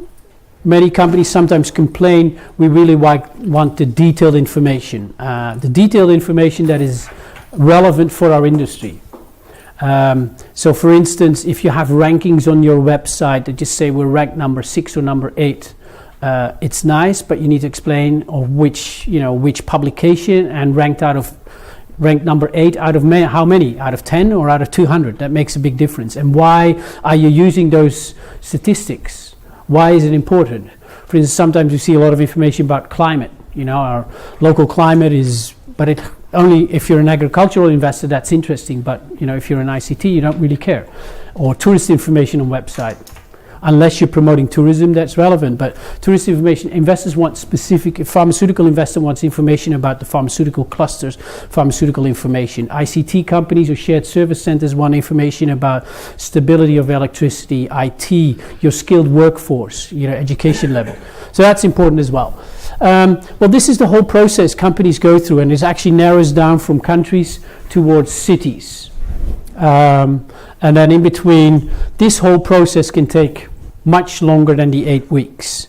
This process can take 1 to 2 years even. This is usually where it starts. It's the more strategic discussions that companies have about, where should we invest, why should we invest, in what form, should we look at a foreign direct investment, which markets, what are growing markets. For instance, are we going to be focusing, for instance, on establishing a sales center first, and then after 5 or 10 years start actually producing the services or the goods or the manufacturing in the country that we're now targeting. And then, the second is usually the project assumptions. What are the key criteria for this investment project? And every business activity has its unique set of relevant criteria, and you can make profiles of that. And then, what's the cost model that's going to be used? What are the important ones? And how do we identify the information? Where do we get the information? And will we start to engage national IPAs or investment agencies or free zones that can provide us this information? And then once that whole process, those first 3 phases are done, companies start to think about, shall we organize site visits? Shall we go to the country? And that's when you actually, as an investment agency or a government, come into play, and that's when they organize the meetings. But even at this stage, as we just mentioned, 85% is done through the internet. So creating awareness of your location is important, and branding it is also very relevant. In any location where we work, it's sort of always a story that we're a logistics hub, or we're at the center of the world. And the funny thing is, if you look at those global maps, any country can sort of be the center of the world, because the world is round. And I hope I'm not saying anything new here, but so anyone, we've seen all those maps, but they're all sort of, every location is the center of the world. Center of the world for what? For ICT, for transportation, for pharmaceuticals, for sales and marketing services. Dubai is the center of the world, well, part of the world. So it's important to create that awareness and make sure that people know how to find your country. Coming from a small country, there are many people that don't even know where we are positioned or where we are. And there's many other examples as well. And this is often forgotten also by national policymakers. They think they are the center of the world and everyone knows how to find their country or the location. But many countries are actually quite small, and corporate investors don't even know where it is. Never heard of even. Not everyone knows where every country is. So it's important to create that branding and awareness. It's, for the bigger countries, they have that advantage. Take Germany, France, India, China, the United States, Russia, for instance. Everyone knows those countries. But those smaller markets, those smaller countries, the ones that really have to work hard to attract more investment, for them it's important to already be involved in those initial processes. This is the types of information that is used by companies. And this is where actually the information is gathered and the options are going to be analyzed. And we talked about competitiveness, and we talked about all these competitiveness reports. There are so many of them, especially from the international organizations. You have Transparency International, you have the World Economic Forum, you have UNCTAD, you have IMD of competitiveness. But for some companies, those indicators are only guiding. They don't necessarily guide their site selection efforts, because the site selection decisions or site selection projects go down at a much deeper level. They don't usually look at those general macroeconomic indicators.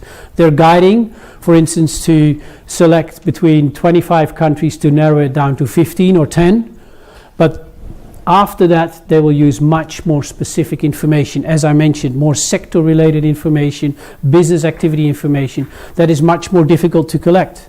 And even with the internet, that type of information is quite scarce. It's quite difficult to collect that information. I think a product like FDI Benchmark from the FT is very useful because it goes sort of beyond these macroeconomic statistics. Most companies want to know salary costs per year for an ICT professional with 2 or 3 years experience. That's not included in these types of reports. But that's the type of information that companies really want to use and are willing to actually spend time on to collect that type of information. So they are important. They're more about creating awareness, image building, but they are not these reports are not the drivers of investment projects.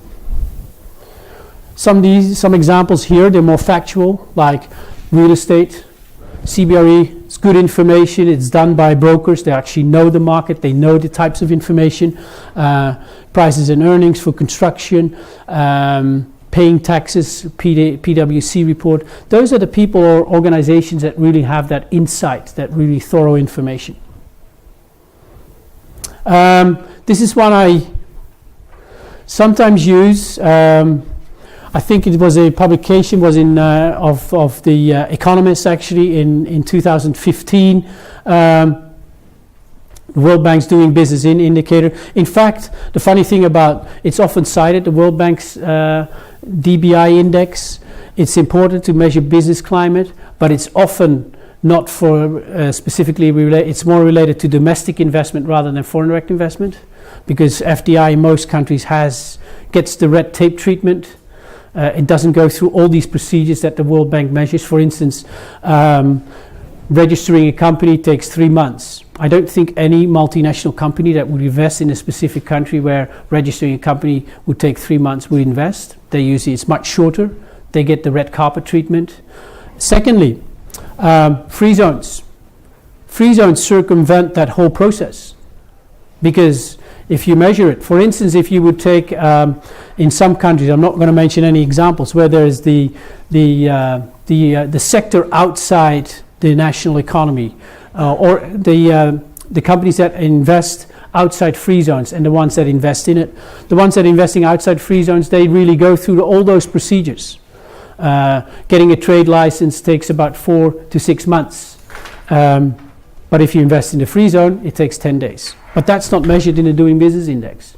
So for many of the free zone executives, they say, well, this is a nice indicator, but it doesn't really work. And in fact, we're actually working with an organization based here in Dubai to actually come up with a publication as to doing business in free zones, to measure at a free zone level to what actually it takes, how long all these processes take. So you would actually have the World Bank publication. You would see a huge difference between the two of them. So we also, as mentioned, I think in terms of competitiveness, free zones can be very beneficial to attract more investments. Secondly, and they're interrelated, incentive policies. And I think I'm right to say that most of the countries here, you have a lot of discussions about corporate incentives. There's a lot of policymakers that are saying, why do we provide these incentives? It's corporate welfare, and it doesn't really produce the results. So it's a waste of taxpayers' money. These are quotes that we always get. And in fact, when we launched the incentives monitor back in, that was 2010 or 2012, it was after a few months, it was on the front page of the New York Times. And we thought this is really great because they were using our data and using our statistics. But the New York Times was using our statistics about incentives also to have a story about how bad corporate incentives really were. And they had all these cases that they took from our incentives database. So, and it actually led to a lot of articles and opinion articles about, why should governments in general be providing all these incentives. And we've actually been involved in quite a number of projects where we look at the impact of what, for instance, would happen if these incentives were not provided. Would the company still invest? I think that's a critical question, and if you can really answer that question for all countries in the world, you would have a really interesting answer. But simply, as economists, you would always say it depends, obviously, but it's very difficult to provide that answer. But in fact, in some cases where we explored, half of the investments would have invested anyway. So there, in those cases, the incentives really did not matter. There is also some social desirability behind those answers. Yeah, please, Adalberto, from Brazil.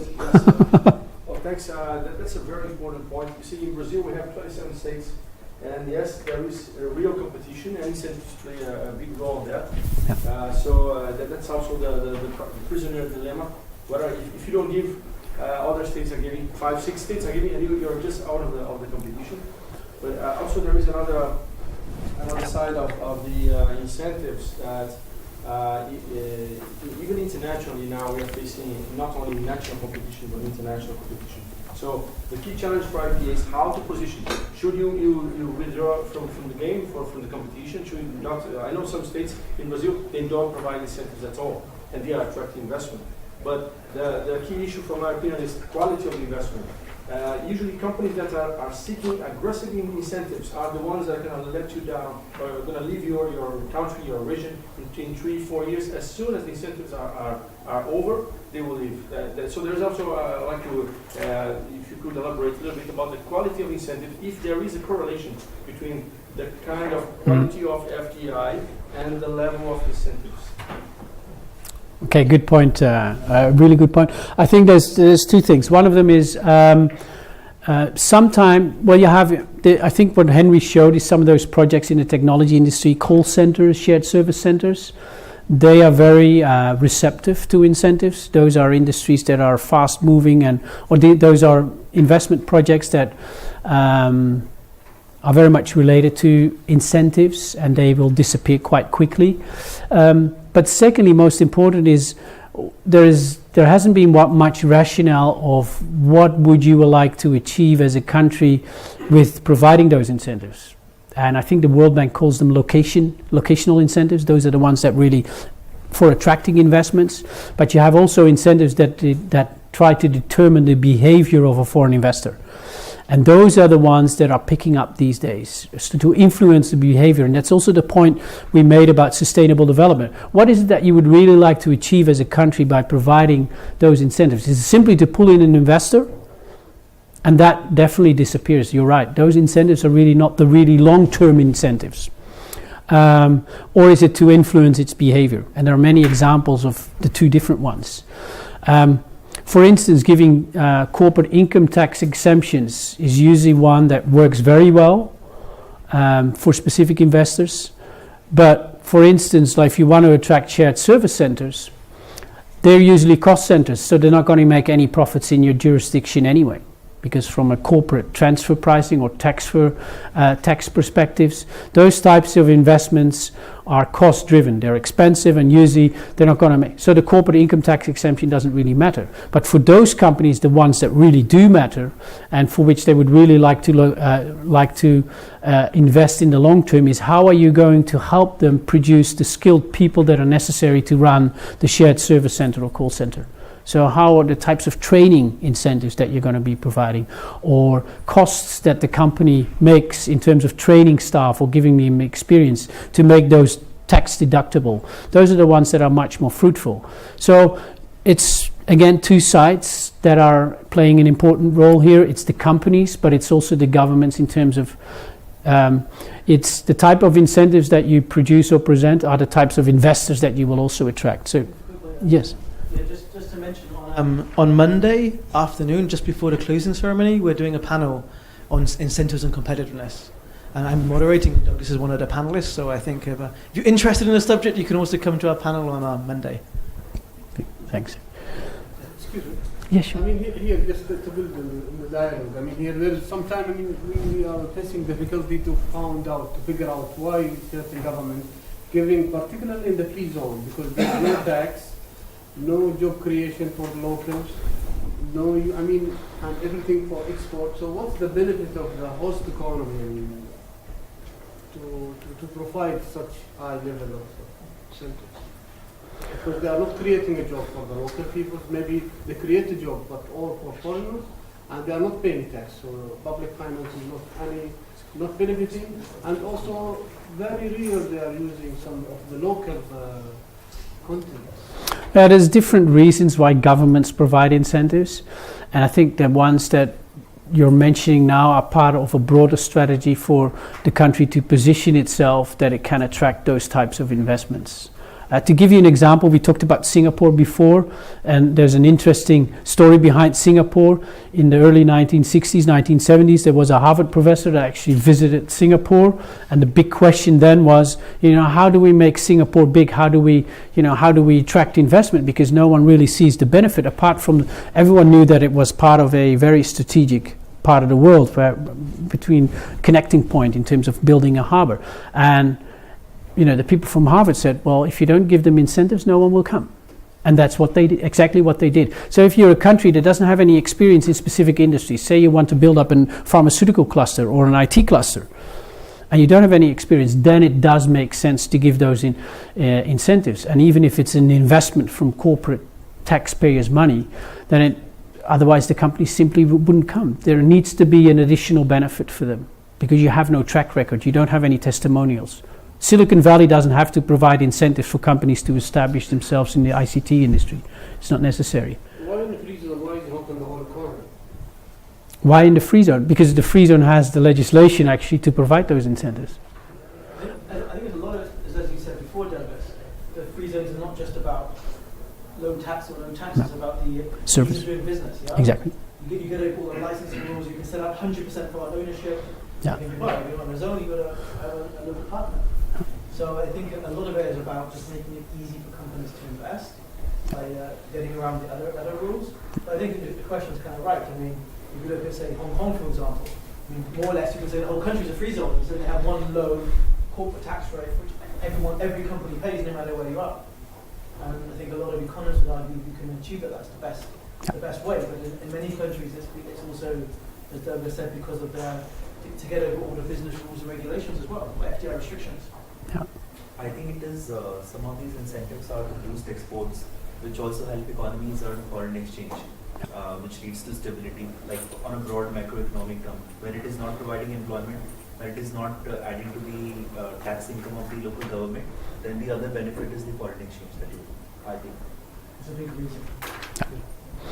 But this is sort of how the corporate sector perceives incentives, and I use this one sometimes. It's like, they see these are McDonald's signs. I don't think I have to explain, but they're in different languages. So for companies, when they see incentives, they see it as going into a McDonald's restaurant, whether it's in China or in Russia or India, wherever it may be. I still, everywhere you go, you get a Big Mac, you get French fries, you get milkshakes or Whopper.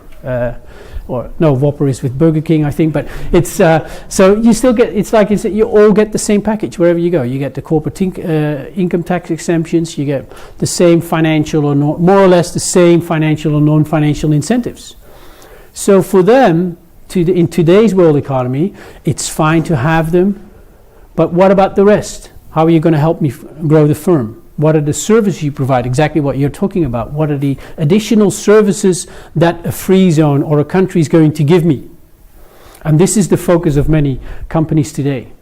The incentives, the financial ones are fine, but what about the soft incentives? The soft incentives is terms of services. And this is where free zones play a crucial role, because the free zones, it's sort of a demarcated territory where you can actually experiment in terms of incentives, the financial ones, but also in terms of non-financial incentives. And actually we've recently been involved with many free zones to enhance the types of services they provide to corporate investors. And you can actually see the free zones that are, the ones that are extremely successful, have more to offer than simply just the financial incentives. So it basically also proves your point in terms of Brazil. What else are you going to offer? So if free zones can do that, why can't countries do that at a country level? And there are many examples of soft types of incentives. Zoe has been involved on behalf of us with some of those projects in Latin America, actually. There's many examples. Real estate facility services.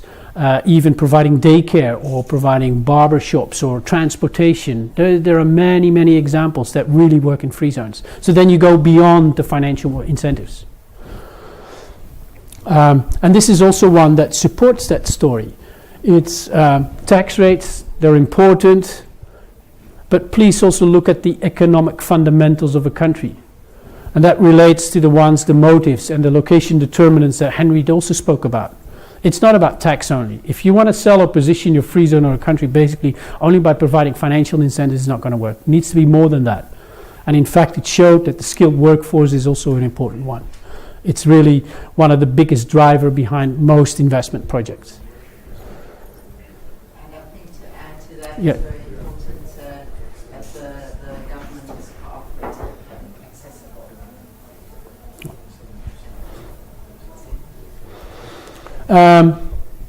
Incentives are basically for many companies, they're important. I think what Adalberto mentioned in terms of Brazil, where you're competing between different states, they can be the decisive factor. If the comparison between all the variables is sort of more or less similar and there's not much difference between state A and state B or C, then giving a sort of incentive can be the decisive one. But then it's usually an incentive that is not really tracked. It could be providing a piece of land for lease free for 10 years or something like that.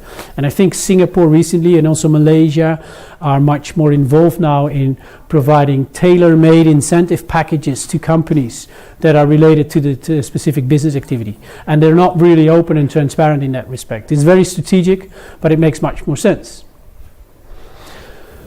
Well, this is what I just discussed. If you're trying to move a lack of competitiveness, if you want to build up an industry cluster or an industry, then it makes sense. Attractiveness, when there's sort of more a similar level playing field between different states or different countries, it can make sense. But then, obviously, the types of incentives you offer are really crucial. They really need to match the business case and the expectations. Yeah, we've done this actually.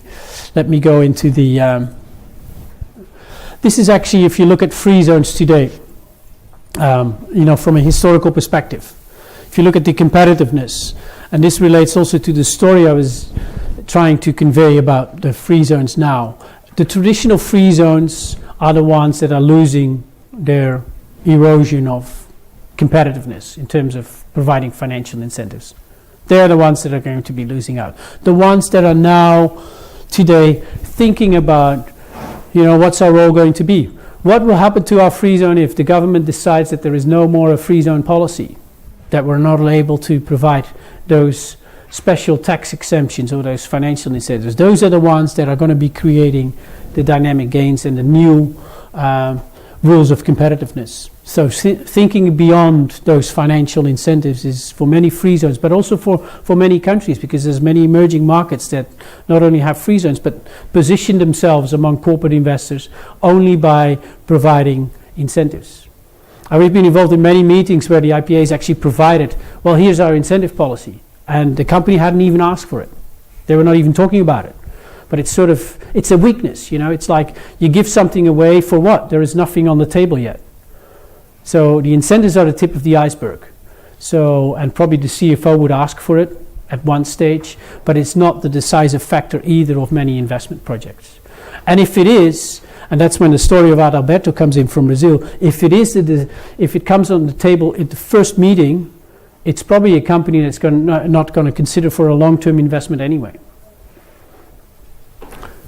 If I may add on that, because the company, and we have in some cases of large international groups, they got the incentives for 5 years. And when it expires, you start the game of, well, if you don't, now I'm talking, very sustainable projects, but after 5 years they say, if you don't renew or give us half of the incentives that now are expired, to live without incentives, we leave. Now you need to give us something. Now you get another kind of game. Yeah. That is, how do I retain the investment, that is aftercare, without incentives. So there's incentives for catching the project, and then you have a trap that you can be caught on to retain the investment, often they want the extension of the previous incentive policy. But I think what's also important, and that relates not only to incentives, is the three words that have dominated many investment and incentive discussions. It's transparency of an investment or an incentive policy, and I'm not relating transparency to corruption, but transparency into, is it understandable? Does it make sense? Because sometimes, companies go through these incentive policy frameworks and it's not really clear what the eligibility criteria are, or it's not really clear how the incentive is going to be monitored. So for them, they would not really are a little reluctant to go for those types of incentives, because for them it creates uncertainty in the long run, because the company may even, or the government may even take away some of these incentives. And there are many cases today there actually there's a change of policy, so it's not really predictable. That's the second word: transparency, predictability, and stability, and related to uncertainty. We have examples even in the United States where a state decided to change or reverse its incentive policy, and then governments or companies all of a sudden have to pay back part of their incentives. So it went the way around in the US as well. One of the states recently gave quite a big incentive package to a Chinese company, which was no real company. And they gave the money. They gave them a cash grant, a multi-million grant, and it was a show company. And it's gone. The money's gone. So it also works that way around as well. Yep. Governments have to do their due diligence on companies as well, which they give the money to. yeah, so there's a lot to be said about incentives, from the government's perspective, also from how they play a role, and what is a good and decent incentive policy and an incentive framework, and what do you provide for which industries, and what would you like to achieve in the long run. So in terms of influencing, and going back to the theme of the conference and of today's workshop, using incentives to influence competitiveness, it's not really the appropriate tool to have it, as a sort of a first card you put on the table, but rather look at the ones that we just discussed when looking at the trends. But rather also focus on some of the services that your organization or your free zones or your government that can provide in order to help companies grow in your jurisdiction. And it also relates to aftercare activities. I think half of the investments, if you want to identify investments, you also need to identify the reinvestments that existing companies are actually doing in your jurisdiction. And it's actually a very old story among many IPAs, but there are many IPAs today that don't really have an aftercare division. They don't really know which, who are the investment managers that are responsible for the reinvestments in their specific area. Yeah, sure. Just from our own incentives database, which is tracking incentive packages worldwide, the actual packages companies are receiving, we do see a big difference between some of the states in the US compared to the rest of the world. So, for example, let's say European Union countries, they're giving cash grants to companies just purely for job creation and capital investment. One or the other, typically, depending on the country. And they're giving away, billions every year purely for job creation and investment. And that's true also of emerging markets, whether that's Brazil or South Africa, other countries as well. Whereas if you look at the US in our database, and we've tracked incentives now for well over $1 trillion of investment and over 5 million jobs, so we have a big database now. We almost never see a US economic development agency giving a cash grant unless it's for skills and training development or R&D, which are the key long-term sources of competitiveness. They will give some tax credits up front for job creation and capital investment, but that's basically the company would have paid this amount of tax. They bring that up front into a lump sum and give it to the company, but they won't give any cash grants out unless it's for skills training and R&D. In most cases, we see very few. So I think they've aligned in a way that some of their policies more towards competitiveness. Whereas like a free zone, the example there, which the gentleman from Oman said, why free zones you don't pay taxes? It's a good question in a way, because it's not really, other than exports and bringing in foreign capital and foreign exchange, it's not really necessarily increasing competitiveness. Yeah. And that's my own personal view on it. But No, it's true, because many of the export processing zones that have been set up around the world are trying to reverse, because also many of the companies that are established in the EPZs now want to actually sell to the domestic market. And usually the EPZs don't have a policy where they can actually, 90% needs to be exported to outside of the country. And they're saying many African countries are struggling with it now. They say, well, our domestic market, there is much more consumer potential. So, the companies have been there for 10 or 15 years, and now they want to sell to the local market, and they can't, because the EPZ regime is actually restricting that. So for them, it's no longer beneficial actually to be located in an EPZ. So what they want is to actually move outside of the free zone. They obviously want to keep or retain some of the incentives. For them, it's not really necessary to sell only outside the market. So there are a lot of changes. So having these export requirements in an incentive policy can even be a stumbling block for many companies to invest, especially with so many trade agreements. In Southern Africa, for instance, many of the EPZs are changing. The policies are really changing. So we've already gone beyond the time that we had. I think everyone has also sort of had a long day. We did have a presentation also on FDI, and sustainable development is one of the areas that WAFTEC and ICA have recently been engaged in and have positioned a specific service line that really looks at, how can you actually integrate sustainable development goals and objectives in your investment promotion strategy, or in your free zone strategy, or even use incentives to create some of the sustainable development goals. We had a sort of, as an add-on bonus, we had a presentation, but given sort of you've already gone through through 2 workshops today, most of you. So I think we can share the presentation. I think all the presentations can be shared. They will be put on our websites. You can also send an email. I think. The report, the Sustainable Development Report, can be downloaded via the WAFTEC website. If you visit waftec.com, it's on there in the publication section. Yeah. Is there now? Yes. Yeah. Or you can get it from the ICA website. I think it's on the home page now. So it's whatever you prefer. We don't have it here yet, do we, David? Paper. It's on its way. The report, they came yesterday, but they didn't get that in the gate, so they're bringing it back again. I think we come to either our booth maybe tomorrow.